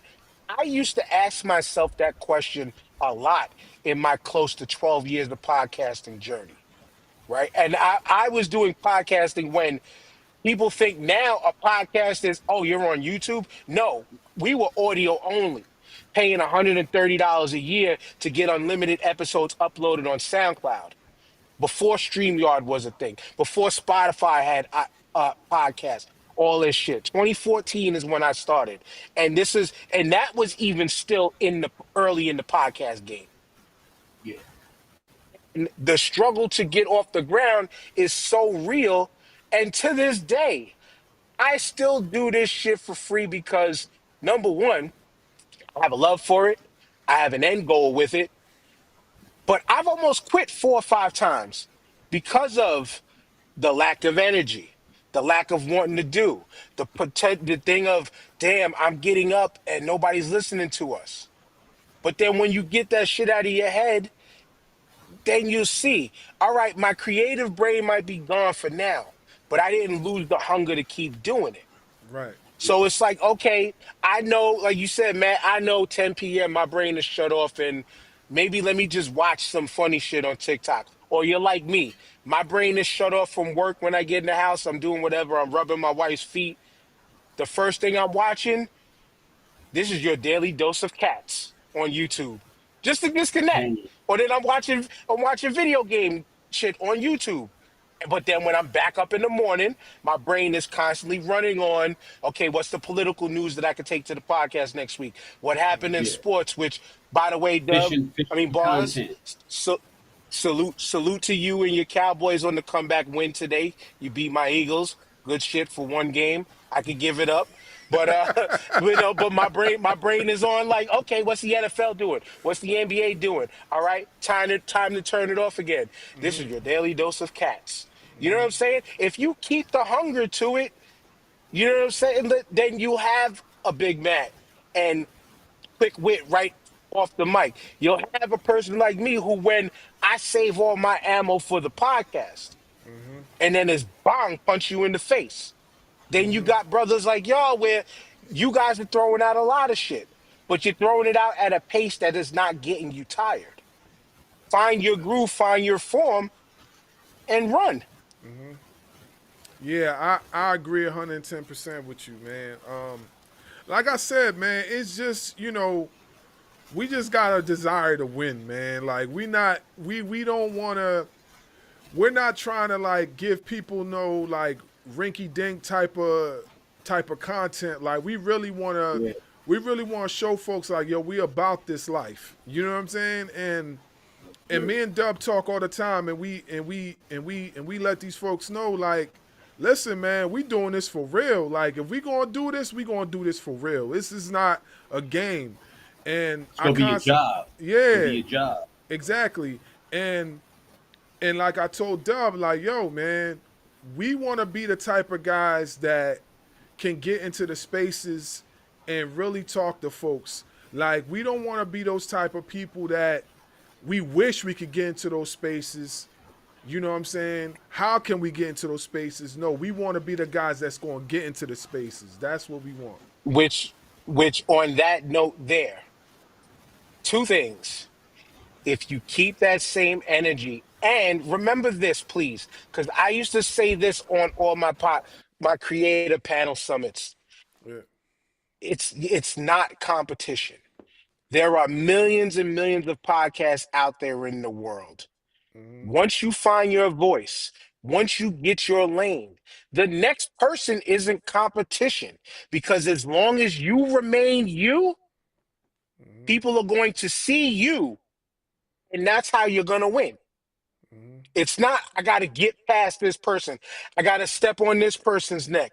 I got to Mm-hmm. do better than these people. No, be yourself. Mm-hmm. Be yourself. And then the other point off of that is I hope y'all do get into the rooms because too much of the IWC thinks I'm getting on a TikTok and making a TikTok. I'm big shit number one in the WrestleTalk community. You are not in the business. You are just doing your own version of commentary. You are not in the wrestling business. Mm-hmm. Something that fans need to fucking remember when we're talking about and bringing it back on home to the state of professional wrestling. You fans out there are not in the business unless you are in them offices or you are building an independent brand somewhere or you are like shouts out to why am I forgetting she goes by Sienna Chanel on TikTok, but this girl said, you know what, she stopped doing the daily wrestle talk content and started going to independent shows, then started picking up gigs as doing ring entrance work and actually involving this self into the business more than just talk. You just talking about it doesn't put you in this shit. Mm-hmm. And that's a part why at the big age of 45, I still want to go take bumps and then at the end of the day, at least become a manager. Because I'm not going to sit back here and talk. I'm talking on 40 plus years of wrestling experience as a fan, Damn. but that don't put me in the motherfucking business of professional wrestling. You know what I'm saying? Like, Yeah. and ultimately, come on, hit Yeah. that Ron Simmons damn better than that next time. See, But Damn. but real talk, like just because you talk about it don't mean you're in it. Right. Right. These fans need to cut that shit. Yeah. Yeah. And, you know, the one thing that we have going on is that the stuff that we're doing, some of these promotions are recognizing what we're doing. Like Mm-hmm. we've had Ashe retweet and repost our stuff from TikTok and on Instagram. You know, we have Dominant Championship Wrestling that wants to work exclusively with us, talking about their shows. So we are doing our own thing, and we're still getting involved within the business one way or another because they're reaching out to us now Mm-hmm. just because we're being us. Mm-hmm. And that's exactly what I just said. Because if you be you, and especially like I said before, if we can start breaking ourselves away from, even if you're a person who shits on AEW, which I'm never gonna do because they gave me the field back. But if you are a person who whatever, but like you focus your energy in helping a little upstart, just for lack of a better terms, promote them, get them off the ground, then number one, your dream of being a part of said business can go from there. And number two, you're helping shed light on somebody smaller that can use it instead of wasting your energy on the hey, everybody else is down with this shit, so I gotta be down with it too. It's just like how we was talking pre-show about rap stuff. I was a Def Jookie. I was a underground company flow arsonist, beat nuts, like early Wu-Tang, like that was my vibe because Mm-hmm. I didn't need to move with what was going on the radio. I didn't need to be if you think I'm jiggy it or fab and all. That wasn't my style. And as you can tell with even my TikTok presence, like yeah, I'm still sitting on like 2,700 people, but I would rather have 2,000 of that 2,700 be somebody that it could be like, yo, I'm coming to your city. What's good? Let's kick it. You know what I'm saying? Mm-hmm. That's like we're doing this. If y'all are in New York City, yo, Dan, I'm out here. All right, I'll let you know if I can get free time, but thanks for letting me know. And I try to get there. You know what I'm saying? I'm the same way. Like if I could move around and different. I would rather get to know certain people and have that hardcore fan base or loyalty of people that moves along with me, it is just as valuable as having 500,000 or a million. Right. And thinking about it on this creative space is think of the Master P's. He wasn't radio. He was big in the South, but he wasn't radio. And the irony of me bringing this up, he made it big time and really got his start in Matt's old town. You know what I'm saying? But he got it out the mud himself, and you reaped the rewards more than just going to somebody major that could have made you pop. So y'all helping the smaller Take companies is take the such a slogan large thing. You know what I'm saying? All right, so I got a question for y'all, right? I got a question. Did you guys watch Full Gear? What I missed the it because most I recent was at work. AEW? Yeah. No, I saw bits and pieces of it. My Okay. homie, my homie who's part of CT Fletcher's podcast, he's the co-owner of it. He was out in Jersey. If I was able to make the Jersey, I would have possibly been with him. But no, I didn't get a chance to watch it. But my only beef with AEW is like I like AEW a lot. I think they're keeping it true to the wrestling component per se. Um, too too many false finishes needs to stop, and fucking what's the word for blood? It's too much blood, like the nail beds. You know,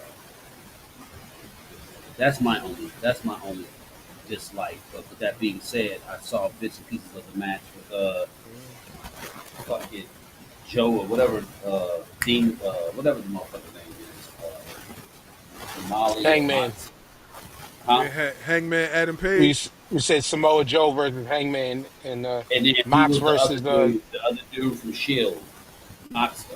John Moxley. Mox versus Kyle Fletcher last night. Yeah, the corpse and shit. Like, I love AEW, I do, but sometimes it's just like the blood work and all that shit. Like, you know, this is the second time I've seen a match where it just got bloody, and I'm just like, like other than that. But no, I didn't see it. I saw bits and pieces of it, but yeah, I'm a fan. To his point, I don't have a problem with AEW either. But to his point, I do think they overuse blood. Yeah, They like I want to say out of the 6 or 7 matches they had last night, about 5 or 6 of them had blood in it. yeah.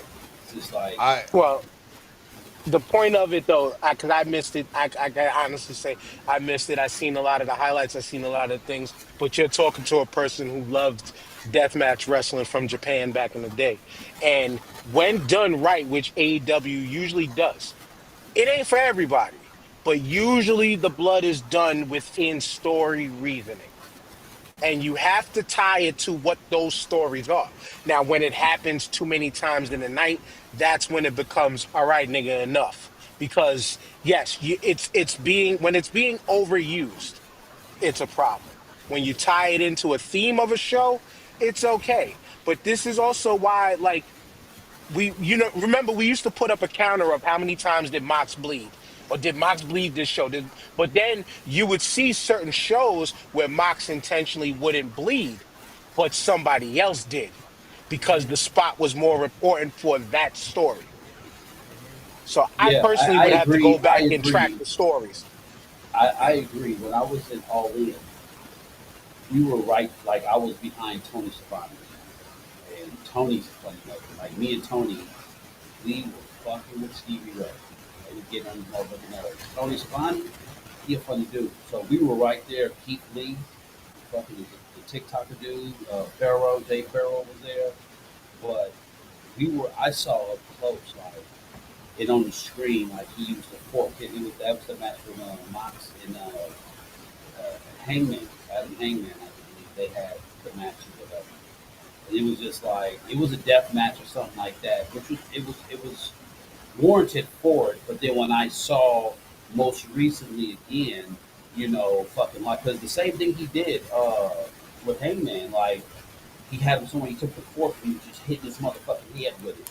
You could see the camera. It wasn't. It was a real like he was really hitting him with it, like And then I saw it again this past event. I was like, it's the same fucking thing you do, like poking him, like just poking him in the head. I'm just like because I would use blood. I would do it to where you bleed. I wouldn't do it to where it's just the spot is excessive. Like what I'm saying? Because like if we're telling a story, what's the odds in real life of you really leaking like that, finishing a fight? Most of all people, if they're really leaking, they're the crimson mask, you're boning out. You're not standing there trying to fight. So it somewhat steers you away from keeping you in that line of like, okay, we're telling the story. We do too much blood. Is it believable? Like, who would still fight and they're just leaving? Even prime example, the spot, the horrible spot. Oh God, WWE, the ladders match. When the ladder came, it hit dude, broke his nose, and I mean he was just torn. He went out the ring. He went out the ring, and he laid it. You know what I mean? Because that wasn't called for, but yet again, playing to the effect of blood, like AKA he you got pick it the up hard way. something, you boom, chair shot to the head, he split open. Okay, cool. After that, the match should come to an end. If you're blading yourself to a degree where you're leaking, my opinion, the match you should hurry up and conclude the match because the longer you go on, it's no longer believable. Because ain't nobody going to really have a scrimmage bleeding like that's just me. That's just my writing. Like if we're gonna Right. bust you open, you're gonna get busted open, and in the next 3 minutes, the match is gonna come to an end because that person is gonna go over. There's no way we're gonna draw this shit out another 10 fucking minutes and you're leaving. Like Right. because it's no longer Which is believable. All we're valid. doing is just making a fucking mess. The apron, the canvas gonna have to get switched out. Take one, whatever, false finish. If you're gonna go over, you get busted open. It's not even. I wouldn't even give them a clean pin. It would be a wrap up. You have to make it believable. You bust it open, you're now working on adrenaline and wanting to end the fight. So if you could do something to get one of those fast pins, small package, 1, 2, 3, bing, and then if you tell a good story, you can go out like that. But that's just my writing. Um, I love blood, but wrestling, if we're telling stories and trying to be compelling, you can't you can't have a fucking 30-minute fucking match. Now don't get me wrong, that's not taken away from like, doing certain spots where you're looking to hurt a motherfucker. When you talk about blood, there's literally nobody who would get split the fuck open like that and still fucking keep going. You would have to draw to a close. Else you're just gonna just kill the whole story. Unless it runs in your character. And I'm sorry to stray from the thing, the pay per view, real quick, but because it made me immediately think of when Sabu ripped his arm open on the barbed wire in the match. That psychotic behavior played into the character when he had his tricep and bicep torn open because of the barbed wire. And what did that Yeah. crazy motherfucker do? Take the tape off of his wrist, wrap that bitch up, and keep going. It all goes with the character of the person. So I'm in total agreement with you. I'm not, there's no AEW slander out of me. Call me biased, but I agree. There is a over excessive use of blood when you're doing it just to do it. Sometimes it happens the hard way where, yes, everybody can bleed in a match because unexpected, crack, bang. The forehead is the part that bleeds the easiest. That's why they did little nicks because the amount of veins right here, it's hard to stop. It don't stop that easy. But Yeah. excessive, but let's put it like this: excessive moves, period, in spots that don't belong. can become too much. But then when you bring it to a WWE aspect of things, not enough spots and 5 moves of doom every single match can make for a boring and predictable ass match.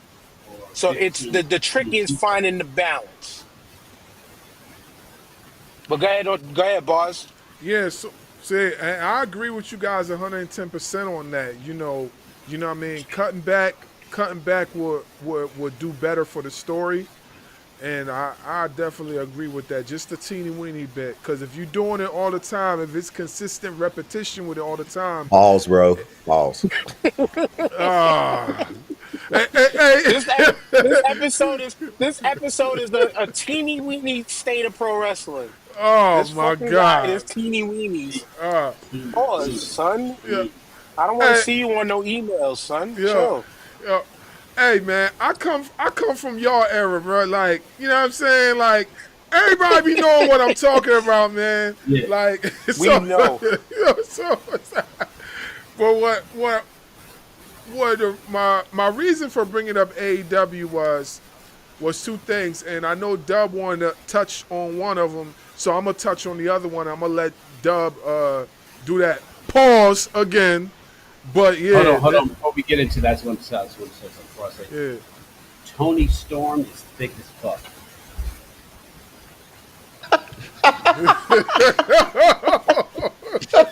No, for real. No, you don't understand. That woman, dumb thick. Like what you think you see on television, ain't shit. In real It ain't life, all thigh meat. no, she thick. She got ass. Like I hate to sound like that, but like, there's some people you see because my partner was like, yeah, man, you know what I'm saying? She thick, like she for real thick. Like okay, whatever. And I saw her, I was like, I told you she hella thick. Like Well, whoever back, I'm a Willow guy. I'm a and I'm Willow guy. okay, hold on. That's that girl, I, I will fight y'all. thick as fuck. As hardcore as Willow is, she is like the sweetest fucking. Like you wouldn't even think she wrestled. Like her Hmm. persona, like I was kicking it with her for like 15 minutes. She's just like so cool and so sweet and like, oh my God, this is so amazing. Like you would never think she get in the ring and turn on. She dummy thick too. But I was having a good time with Mickey James because I was trying to get her number. I was just like, she was like, "You cool with Mia?" I was like, "Yeah." She was like, "Tell her I miss her lips." Hey, Okay. moving. Oh, And she hit me right back. She was like, "Tell her I miss hers too." I was like, "Hey, look, because that's how you earn brownie points. You say you cool with motherfuckers, like okay, cool. You text them, and I came right back to her. I was like, "Look," she's like, "That's my girl. I miss Mia so much." I'm like, and Stevie Ray come over there. Hey, get your ass from around now. Yes, boss. Yes, Like boss. grandpa shit, man. I'm over here trying to. You feel me? No, but no, like Tony, dumb thick, bro. Like, and you know who else was a beast? Like Sheldon how Benjamin. about That nigga. how about Snacklander? They weren't up at the what's the name? Ah, They weren't there. Yeah, it was Mercedes. Mercedes is small as fuck. She hella hmm small. She's small, but Tony. That's why she's able to do that fucking power driver so because she got cushion dead ass no like she has like Now that was it's bars right crazy. there. You That know, her ass. and Rhea Ripley are really good friends too. Um, Tony and Rhea, they're really good friends too. So, but yeah, I'm sorry, y'all can do it. I just want to just interject that like Tony thick as fuck, boy. yeah. Nah, the, Shit. nah. Like, shit. The reason why I brought up AEW was because Mercedes Monet, which we just mentioned, and her titles, she got 13 belts at the moment. Um, the reason why I brought it up is because, and I said this in a post. So she's been winning every single title promotion that she's gone to thus far. But whenever she gets to the big one, as far as AEW, her home base is concerned, she always comes up short. She did it against Tony Storm and just recently, last night, Chris Statlander. So I wanted to get you guys' take on it as far as story. Snacklander. I like that one. Chris Snacklander. I like that. Yeah, Snacklander. Yeah, We've been saying that for years now. yeah. I wanted to get y'all take on it because, and I'll give my opinion real quick because I'm thinking that either this loss or maybe another loss somewhere down the line is going to be the story of her downfall as far as her losing the titles. And then there's going to be a build somewhere where she's going to start winning again. And then she's going to get the AEW women's title. That's what I'm thinking. And if you don't mind me to go, that's exactly what's going to happen. I think 2026, because here's once again the difference between working relationships and not these fake invisible ones that the WWE and TKO tries to sell us. Because we already know that TNA is probably on their mark to be bought in a couple of years, but I'm not shitting on them. We're talking about the good company. Monet having all of these belts is a great thing for each and every single company out there that she's working for, because look at that. My champion is on U.S. American national television on a weekly basis. And like I was trying to describe my brother who just is getting back into WWE because his son likes it. This is how it builds the other companies. Now, he tried to put the spin on, yo, none of that shit matters if they're not making it to here.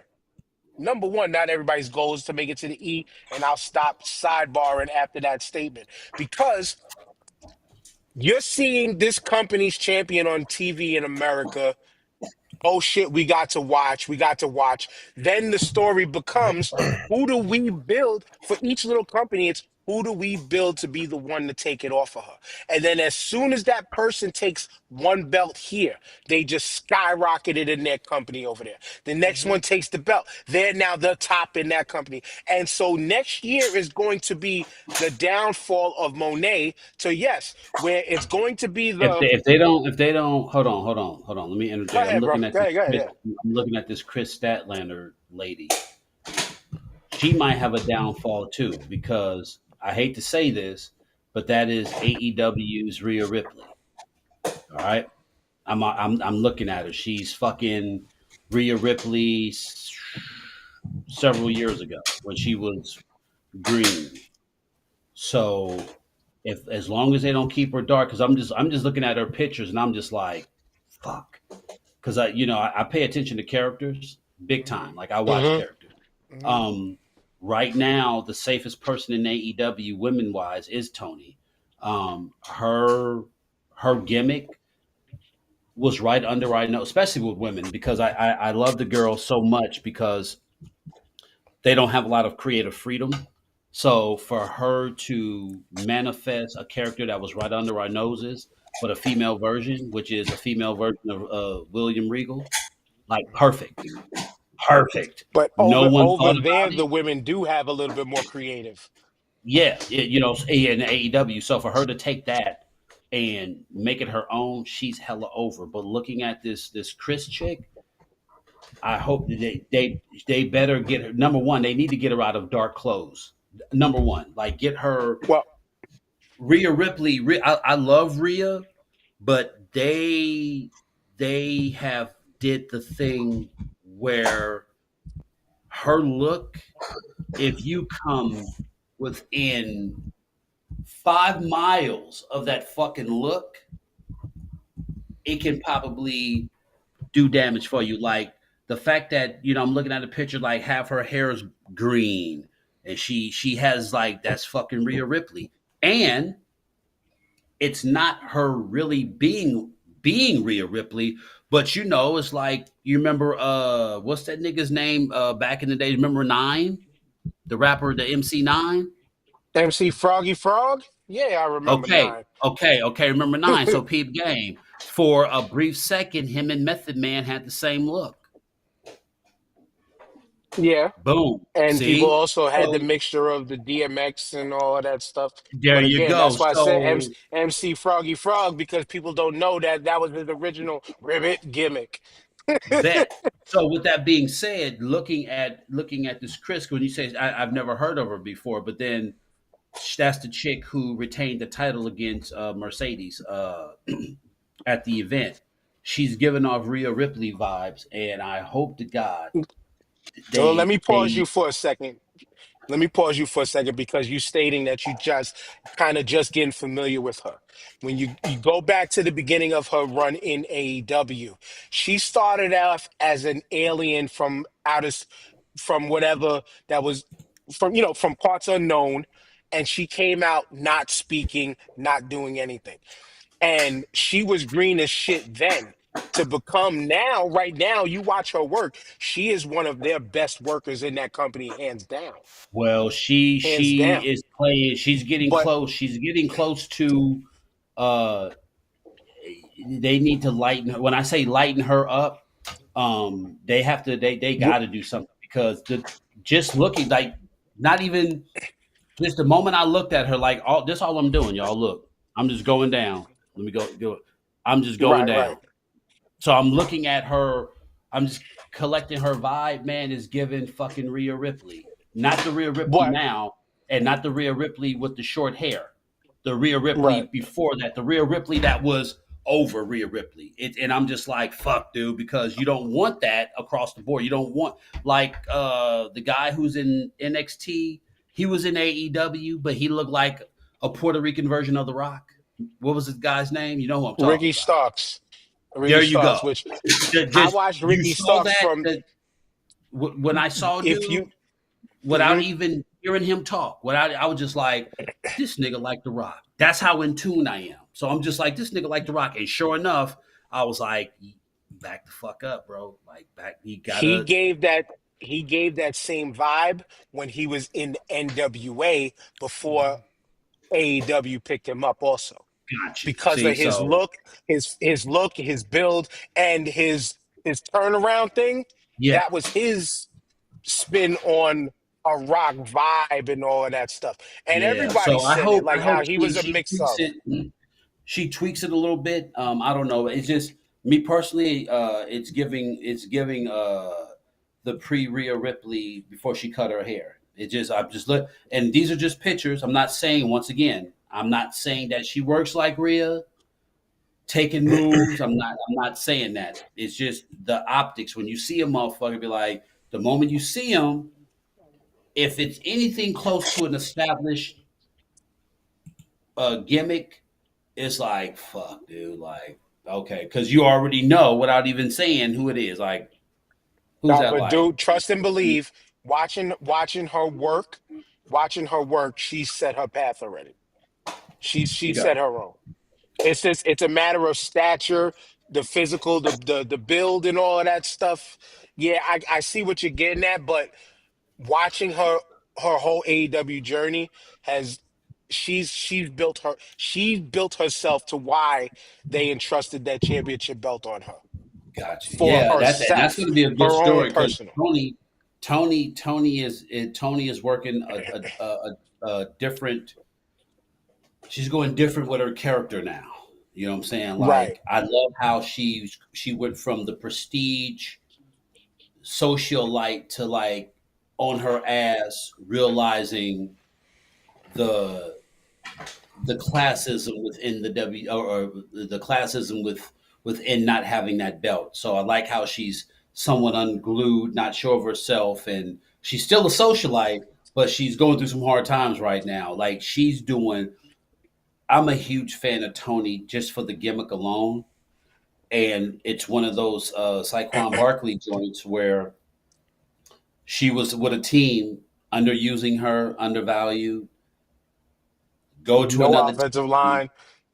and she just blew off, man. She took off, man, and because I forgot about her, dude. Like I forgot about Then it was like, yeah, she was. I was like, wait, Tony, that's Tony. That is Tony.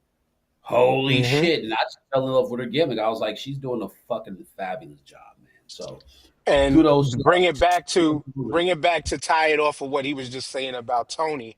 That's who's going to end up with the belt again for yeah. in order for Mercedes to take it away when it's her time, which will probably be towards the end of 26, close to the beginning of 27. Because for at least the first 6 months of 2026, it's going to be Mercedes losing all of those belts. And then it's going to be about who's the next star that they're going to now establish the TNT title with. Who's Yeah. going to be the person that they're going to want to have the TNT title with? But then they're going to have to move Mercedes Monet, which again, appreciative of what they've been doing with Mercedes because just like most people who really who were top talents in the E at one time, and the E came back and said, "Nah, we're not buying what you're selling right now." All right, I'll show you. And then went out there, set the world on fire, put herself at the tops of most people's lists, except for the people that hate on her, but legitimately putting in the work, putting in and showing the love of the craft legitimately, week in, week out, show to show to show. Taking this shit is more serious to say, y'all thought I couldn't do all of this? That's why I love they chose her to do the Ultimo Monet, Ultimo Dragon shit. Because Gotcha. that woman, and she can really, she's selling these companies whether we know it or not. Ask me some of these company names. No, I forgot because I got so much other shit running through my mind. But when she loses them, guaranteed we're gonna start hearing about these people again. Because then it goes also to show what are you paying attention to or not. But I love what Mercedes is doing right now, and I can't wait to see the epic downfall. Well, go ahead, Speaking, Bar. I mean, Dub. oh, You oh, had the Dub had the Dub. You said Dub had the next setup oh, okay. after. I just wanted to say one thing. Speaking of the TNT title, I think the TNT title is probably going to go to Willow. It's going to go to Willow, or the girl that she's paired up with right now. I forgot her name, and I Harley like her too. Cameron. Yeah, Harley Harley Yeah, Cameron. Cameron. I love. Yeah, Yeah, I would rather it go to Harley I yeah. bet because you I would. think in between. Oh, actually, no, I'm wrong because shout out to. Oh, well, yeah, word. Yes, you're right. You're right. You're right. I caught that. I caught that. But no, I gotta actually give shots out to the brother Ball Bro because he put something out there that I was thinking too. It's actually going to end up with Willow is going to be the champion, and then Mercedes is because this is AEW in the storytelling. We think people think they don't tell stories, but they are going to bring that call back of when Monet faced what's the name. Also, Willow took Monet's place because she got hurt in the Owen Cup, won the Owen tournament. So now they're leading towards Willow versus Stat for the title eventually, to where now Willow Nightingale finally becomes champion, and this big man sheds a tear of happiness for that woman. But then it's going to set up to where Monet and her clash once again. And then Monet runs with the big belt. The belt that's probably the whole size of her torso. Right. Yeah, yeah. I've seen that belt, man. That motherfucker's huge. Like, damn, crazy work. So what he was talking about was because I texted him about this last night after Full Gear ended. I'm not going to give my opinion yet, but I want to hear y'all's opinion on AEW having their own national title. I have no problem with it. I have no, and not again non-biased speaking. People assume AEW got too many titles, yet they actually work their titles. Ask some of these other companies about the titles that they created and what they do. Ask some of these companies about their tag titles and what they're doing. So for AEW to have their own national title, right? And what this fucking jackass in the NWA said, and what Tony's willing to do, because we've seen Tony willing to play with the rest of the world, there might be a relationship again between AEW and NWA that might bring a person. Billy Corgan is the owner's name. I stopped watching them because of how MAGA he is. But there might be a working relationship between two companies again to create a real national champion. There is one And though. I His like name is Mike Mondo. I like it. I like it. And I like the fact that was Ricochet won it because the work that they've been doing with him, it was only a matter of time. Ricochet's a cool motherfucker, boy. I don't know if I posted it, but I clowned his ass and he clowned me back. He's like, yeah, I was like, oh, look, I ran into Shamar Moore. It's like, look at you, like, Oh, yo, he I was seen clowning that. me back. I seen that post. That was a post, right? Wasn't it a post on? Yeah, I You seen saw, that. okay, yeah, Yeah, I seen that. I was yeah, cracking up. I was like, yo, yeah, yeah. And yeah, I see it. you know what's crazy, man? Like, out of everyone I met, the only person who, two people that were big, well, I'm the same. I hate to say this, like, I'm not that. Bobby Lashley and myself can look each other in the eye. Sheldon Benjamin is taller than me. Yeah. Like Bobby Lashley is not, he's probably like 6'1", 6'2". Like when I was standing next to him, I probably was like this, like looking at him like that. It wasn't like Stevie Ray's taller than Bobby Lashley. Sheldon Benjamin is taller than Bobby Lashley. So I could look Bobby Lashley in the eyes too, because I'm 6 feet You know what I'm saying? But Bobby Lashley, he got stature like, wide. yeah.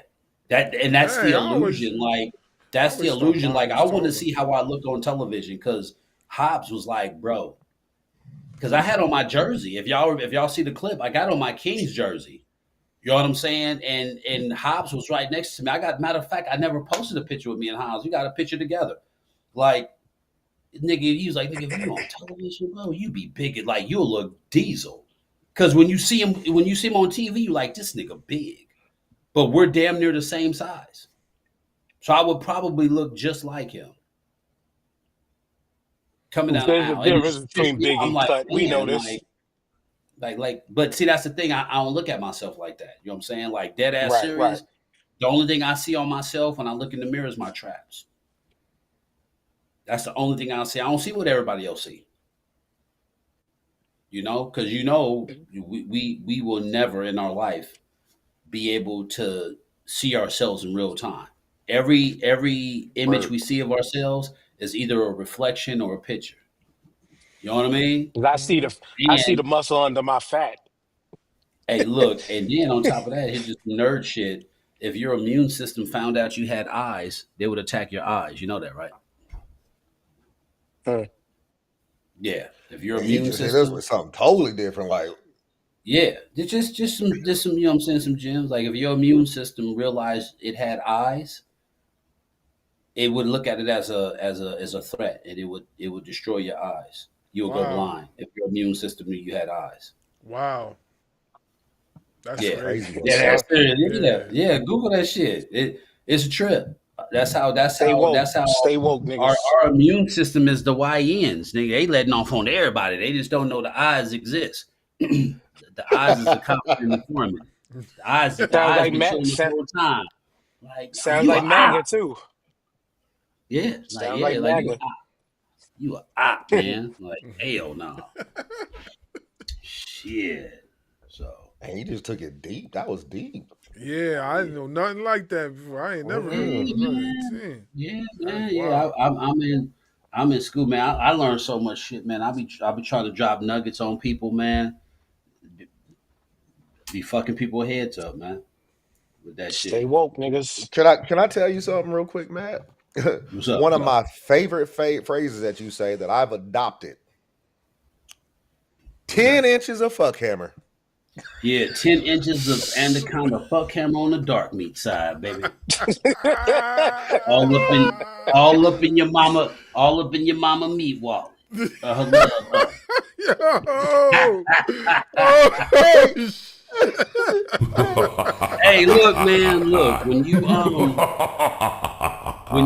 got the gift of gab and the killer jab, man, you know what I'm saying? You got to be able to, you know what I'm saying, slang that shit. You guys we talk about hip hop music or whatever, but that's why I like E40, man. I love E40. One of the things I love about E40 is he'll tell you half the shit he say, he just made it up.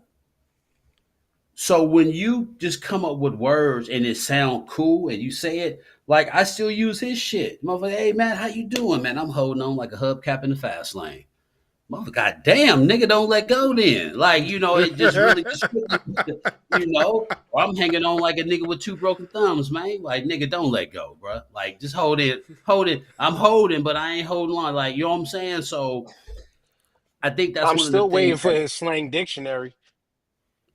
yeah, you know, we need to push, we need to push up on 40, be like, man, release that shit. But it's always changing, man.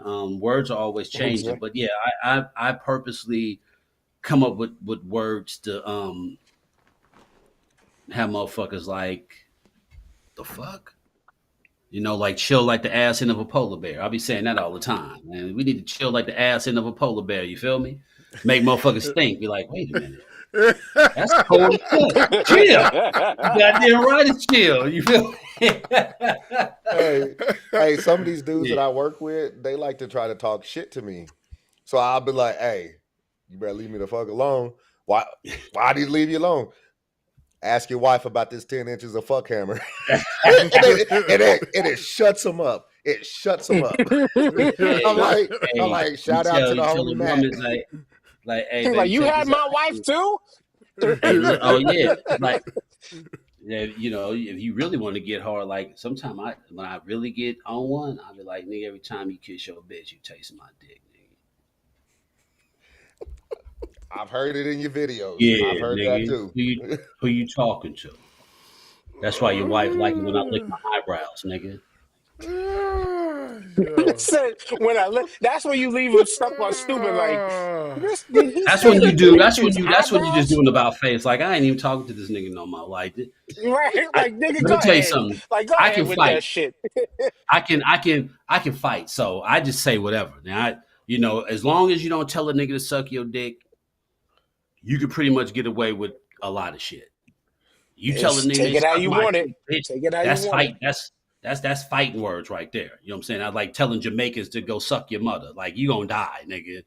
Like go suck your mother, bumbaclad. That you can't say shit like that. So I've learned to find a gray area where I can come up with words and you know talk shit and fuck with people and shit. You know what I mean? That's what I be doing.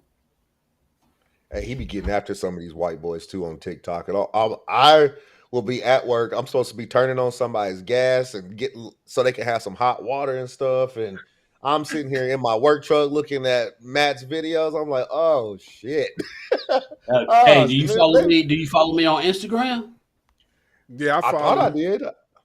Well, the page I found your page on Instagram through our page, and I followed you and I tagged you, and I looked at some of your videos. Okay. But I've been Okay. following you on Instagram. Darkwing, you need to follow me on Instagram because if you think what I'm doing on TikTok is something, bro, you gonna crash. You see me on Instagram, you gonna be like, this nigga, no, he didn't. You gonna be like, hell no. I like how So is you it under Big answer. Matt 1510? That's my backup page. The main one is OG Matt from the town. Yeah, that's the Okay. one I follow. Yeah, And that's what I follow. yeah. I One I You gotta like. word, follow this. OG Matt, Follow. and from the town is DA, not the, but DATOWN. You gotta follow the Star Five podcast back. The Star Five underscore podcast. Follow me back. Yeah, But I've been on. yeah. I like the video that you had when you was with your daughter, and I forgot what the dude said, but he said something. It was along the lines of racism or whatever, and you just gave the floor to your daughter, and she said something crazy that shut the whole comment section down. Yo, when I said she shut the whole comment section down, I threw my phone. Luckily the phone had padding This on was it on so I didn't break Instagram. it. Nah, it was on TikTok when I seen this one. And I threw my phone. Luckily the phone had padding so it ain't break.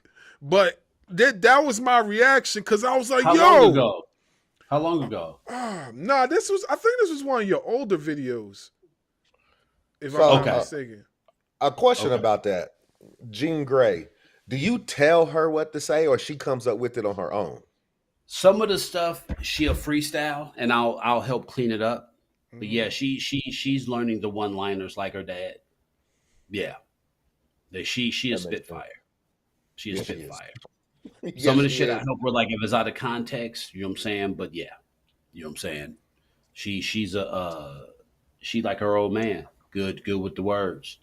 You know what I'm And saying? I can only imagine what the calls from the school are like, because the calls that I get from Actually, school is your actually, daughter's actually, acting like she's she sick again. she chill now. Early on, we had to iron some shit out. You know what I'm saying? But now she's doing better. I got to worry about Patrick. Jean Grey, she gonna be G. She a girl. Like she has to eventually find herself. And when she find herself, that's when you know what I'm saying things will start meshing and shit, and everything be good. I got to worry about my son. Like we worry about him because here's the thing with Patrick, the Ban whole dishwasher, bumbleclot. Mr. Mr. Van Dishwasher. This nigga, so he Which I'm really like glad. Side note, real quick.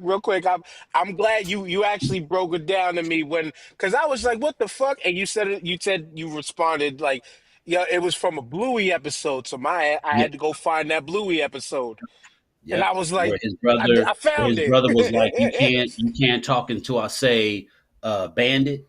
So you got to ban dishwasher, and he heard that shit, and it was the funniest thing to him. So that was It was like completely using the cuss word in a way.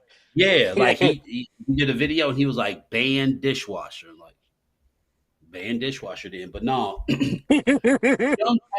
young Patrick, man, young little P, he's really into Spider Man and superpowers.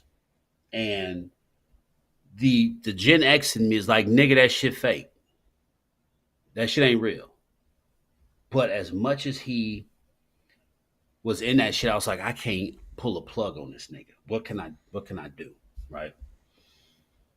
So as a comic book head, I'm like, fuck, he loves Spider Man. The nigga want to climb walls. And I'm like, this nigga can do pretty much anything if he sets his mind to it. So I was like, hey, and I thought of Long Shot from X Men. Long Shot, like he has the uncanny ability to do any fucking thing for the most part. The likelihood of him succeeding doing shit, that's just one of his powers. So I was like, adaptation. I was like, hey man, I talked to Peter Parker. He says, unfortunately, they didn't already got rid of the radioactive spiders, so ain't nobody getting bit. The symbiotes, venom absorbed them all, and he being stingy. I was like, but he said you got something called adaptation. And he's like, what's adaptation? I was like, the ability to learn shit and master it. Because dead ass serious, this motherfucker learned to ride a bike in under a week. He beat the bike the fuck up. The poor bike got his ass whooped because he'll slam the motherfucker and throw it and shit. But he'll get on that motherfucker within like a week. He start riding the bike. Now the nigga look at me. We was riding earlier today. And he was like, look at me, dad, no hands. Motherfucker surfing his bike. He'll ride his bike, get up on it and surf it. Like this nigga crazy. So everything in gymnastics. So he really adapts. Whatever he puts his mind to, he'll do. He's a perfectionist, right? Now, that sounds all cool, right? The flip side for his mutant ability, the nigga has no sense of humor. I was like, oh, you old lumphead ass nigga. You say that to him, he will punch you. He's one of them that he's like, he has no person. He has no, you can't joke with this nigga. So imagine being so dope that it takes you half the time it takes a motherfucker to do some shit, right? But if a motherfucker be like, oh, nigga, you owe, and he tee off on you, bink. So I'm like, this nigga is so cool. He can dress. The nigga into cologne now. He be spraying my cologne. He be dressing his shit. He can do all this cool shit. But you can't play the dozens with that nigga. You can't fuck with Pat. You can't like the shit like like you got kids, right? You know the cute shit your kids used to say, and you still say it, and you're like, oh, that nigga will come at you. He don't like that. So for him It'll to be come so around. It'll raw, come I'm around. like, this nigga has no like. He don't even laugh. Like, I mean, he laughs at shit, but like, oh nigga, like here y'all go over here trying to clown a nigga. You know what I'm saying? Okay, all right, nah, none of that. He gonna punch you in your shit. And I'm just like, I was talking to my, I was like, could you imagine you pick up something and within under a week you've mastered it, but if a motherfucker joke on you, you snuffing him because you don't fuck around like that. Like how, you know what I'm saying? You can't even like make fun, and he's just so serious. So Yo, be you know, thankful he ain't growing up in New York, cause man, listen. Especially, I can imagine him in like '80s New York. Like he this is gonna be where he like gonna either die or he gonna be the Brownsville bully, nigga. Like he yo, beat up he'd be beat up Mike all. Tyson.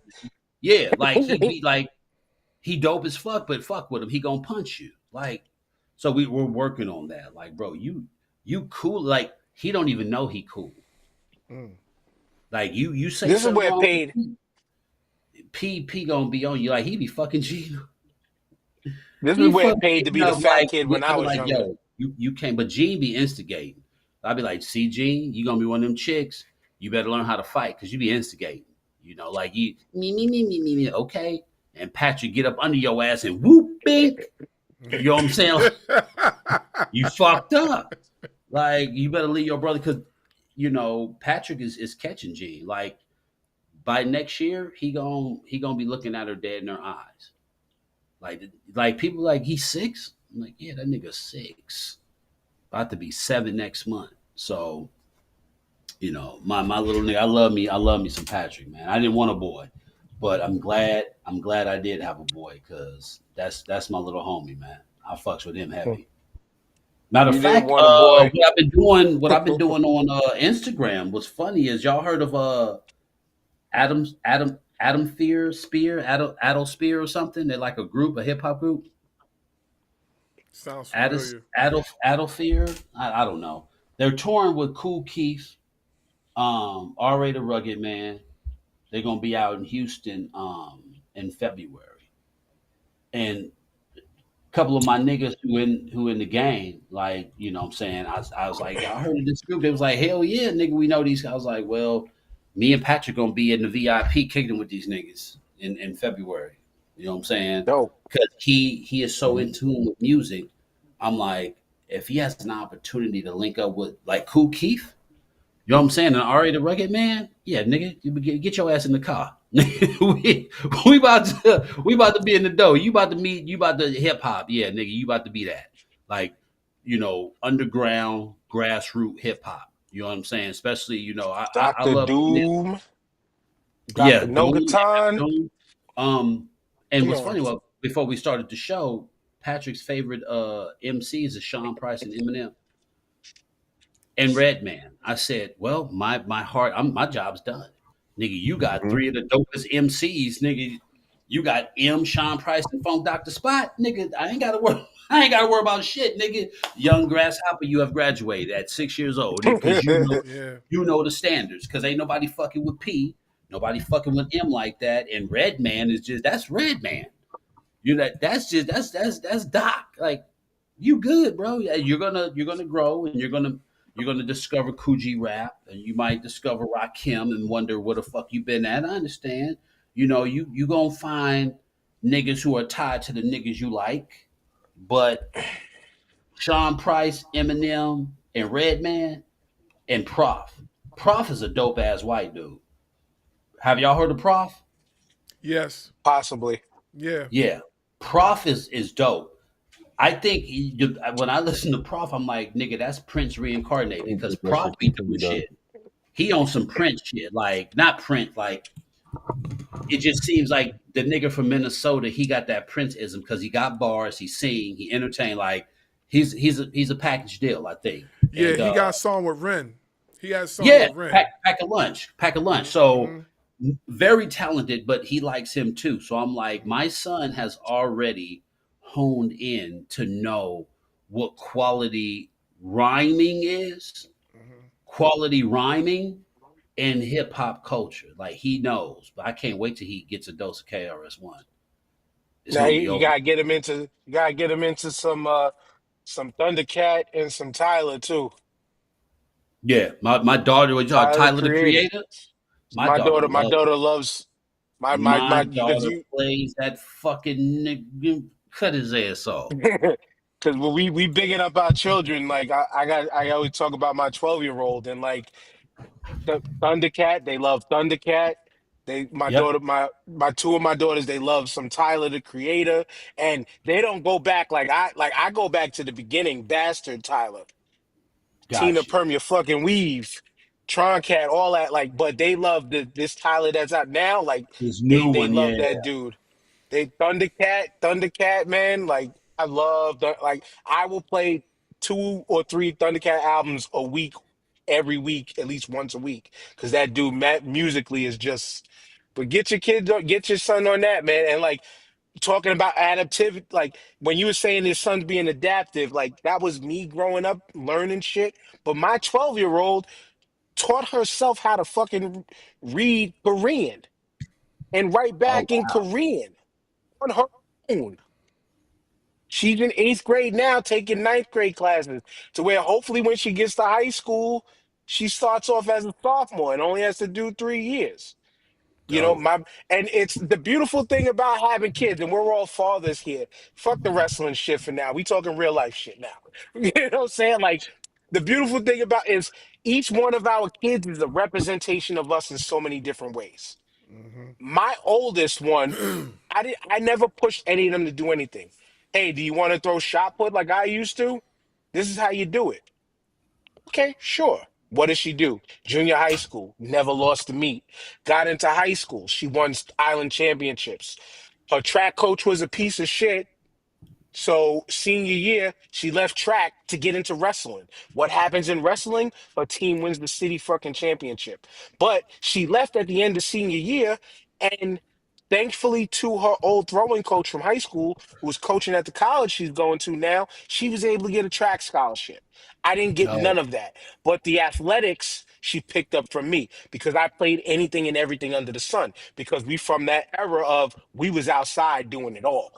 You know what I'm saying? My middle daughter got my smart ass mouth. Smart ass mouth. This is where it's like you would say your son will get it eventually.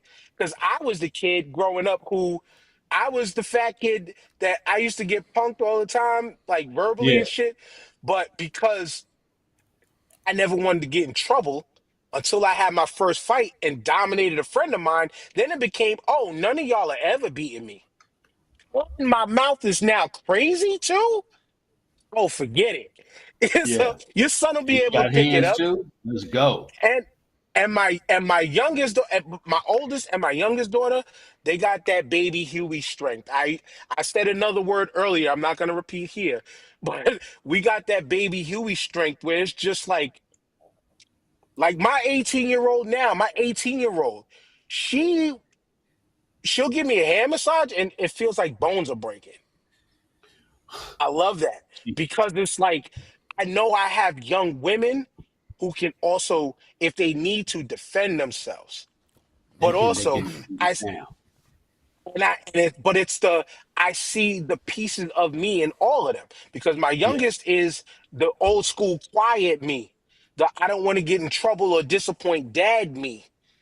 But then in school, she's better than me, but she's inquisitive like me to where she wants to absorb shit that, oh, you introducing her to something new? She's all into it until she's done and move. Like she was sitting there trying to practice the guitar on her own.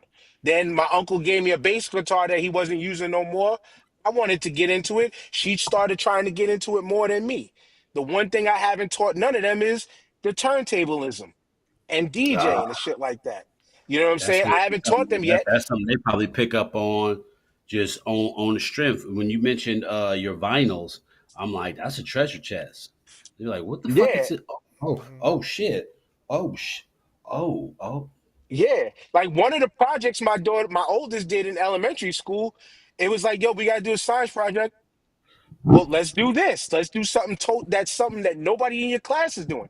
I still got the video, the whole thing, where she's breaking down. This is the record player or a turntable. This is this is the record. This is where the music comes out of. Now, this is how you DJ. And she hit him on some yo gabba gabba shit. This is how you DJ. Damn, This is the scratch. This is the.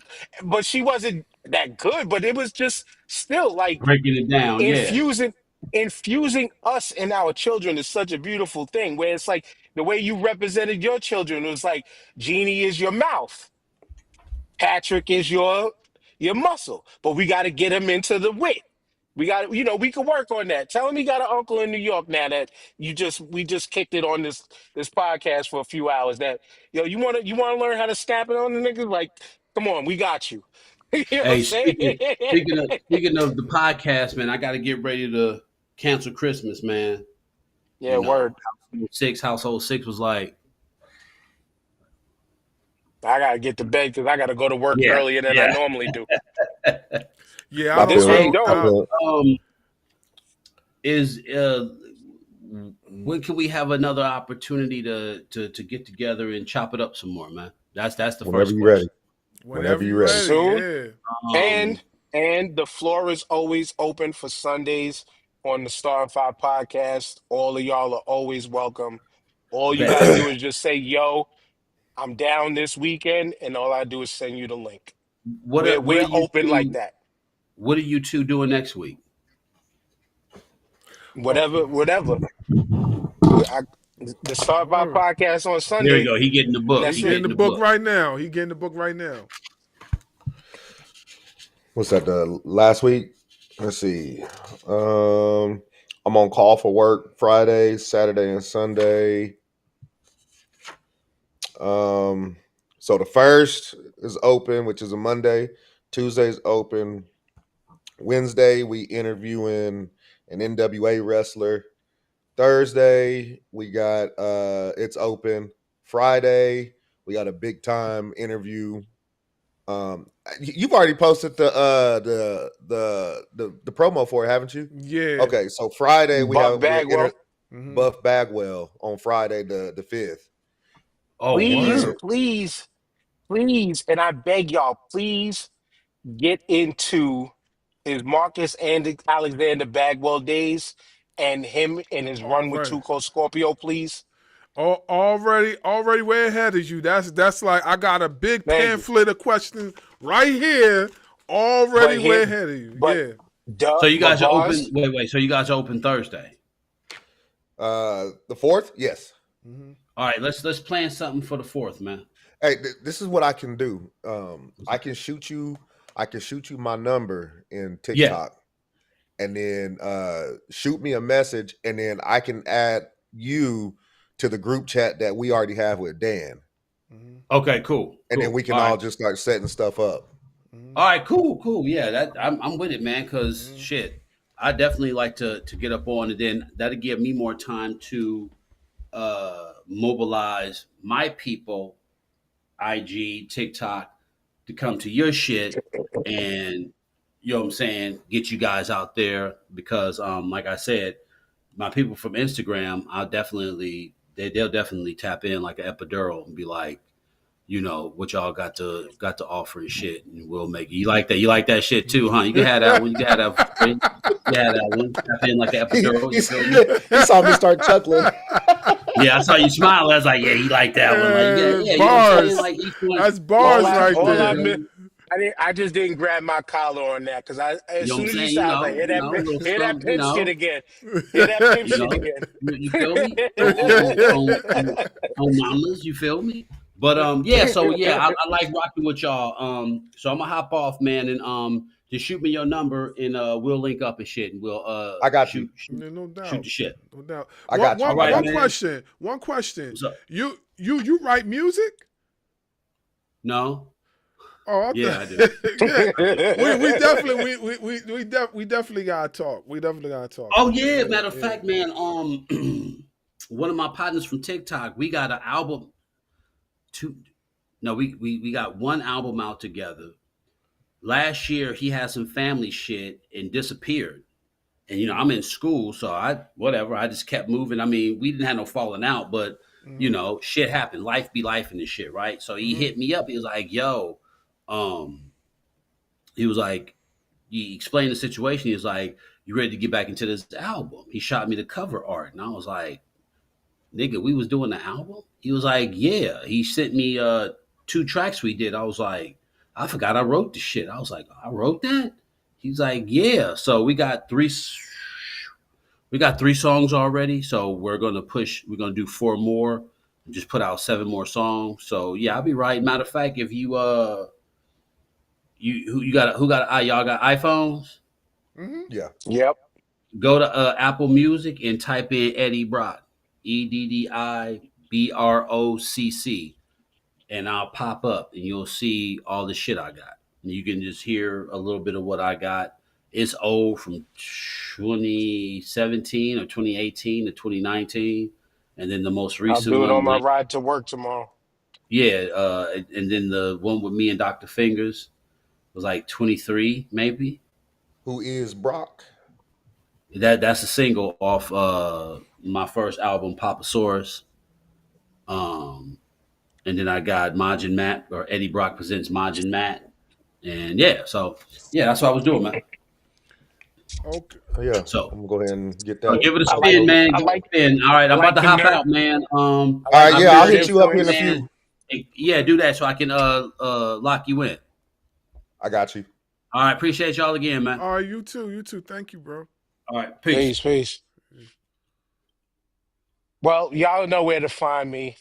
The Star5_ podcast on Instagram, Dan the Mayor on TikTok, the Star5 podcast on YouTube, Apple Podcasts, every streaming platform. We still here. We still running. 2 episodes are gonna come this week because I forgot to upload the one from 2 weeks ago because the nigga been lazy to charge his computer. But yeah, as always, once again, thank you for pairing us 2 brothers up. It was the right pairing. We'll do it again And yeah, too. man. We'll do it We're gonna again do it Yeah, too it's again. gonna because happen. It's gonna happen yeah. soon. We'll You do it trying to again. so if we do get it set up for that Thursday he was talking about, you trying to come on in? I'm down whatever, even if I'm at. I got you. Okay. All right. No doubt. We'll do it. We'll do it. We'll do it for sure. We'll do it. Yeah. So, ladies and gentlemen, this wasn't quite the state of professional wrestling, but you can't beat what we just heard. You can't beat it. Some real life shit we talked about today. Okay. We did start off with a little bit of professional wrestling. Well, it still went back to real life shit because racism is real, people. Whether if you want to And admit it or fuck the not, IWC. what he said. What he said. Either way you look at it, it's real life shit on this one. It says stated professional wrestling, but for all I care, we can rename this episode real life shit because I'm with the shits. My boy above me, Dan the Mayor, with the shits. Big Matt, we know he with the shits. And my brother next to me, he definitely with the shits. This is some real life shit we talked about today. And to everybody that listened in and learned a few things, we appreciate you. For those of you that tuned in and got mad, fuck your mama. The long way. hey, listen. State of professional wrestling in general, you never know where the topics are going to land, but state of professional wrestling is definitely uncensored. So we don't hold nothing back. This is the one show, one segment of our podcast where you come in here, you could talk your talk. There's no holding back. Holding back, you say wherever you want. You know what I'm saying? And we're appreciative to have you guys on as always. We definitely gonna do this again. I enjoyed this. We'll definitely be back again. Make sure you guys tune in for our last few interviews and episodes. Our episode interview with Savio Vega is up right now. Make sure y'all go check that out. Our episode with AJ Kazana, NWA, is out right now. Of course, our Ahmed episode is out right now. We got Buff Bagwell coming up soon. We got KC Kazana coming up soon, and a bunch of other wrestlers that are going to be on the pod with us. So y'all need to stay tuned for that. So close us out, bro. Dan, any closing thoughts before we hop off here, bro? You muted.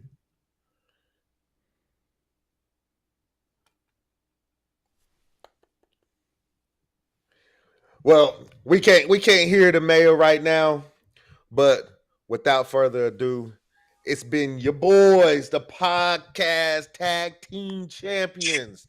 My brother S got bars.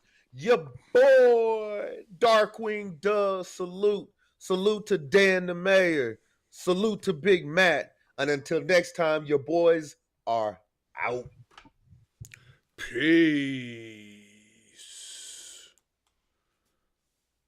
Following podcast scheduled for one fall. Introducing first, they are the Internet Podcast.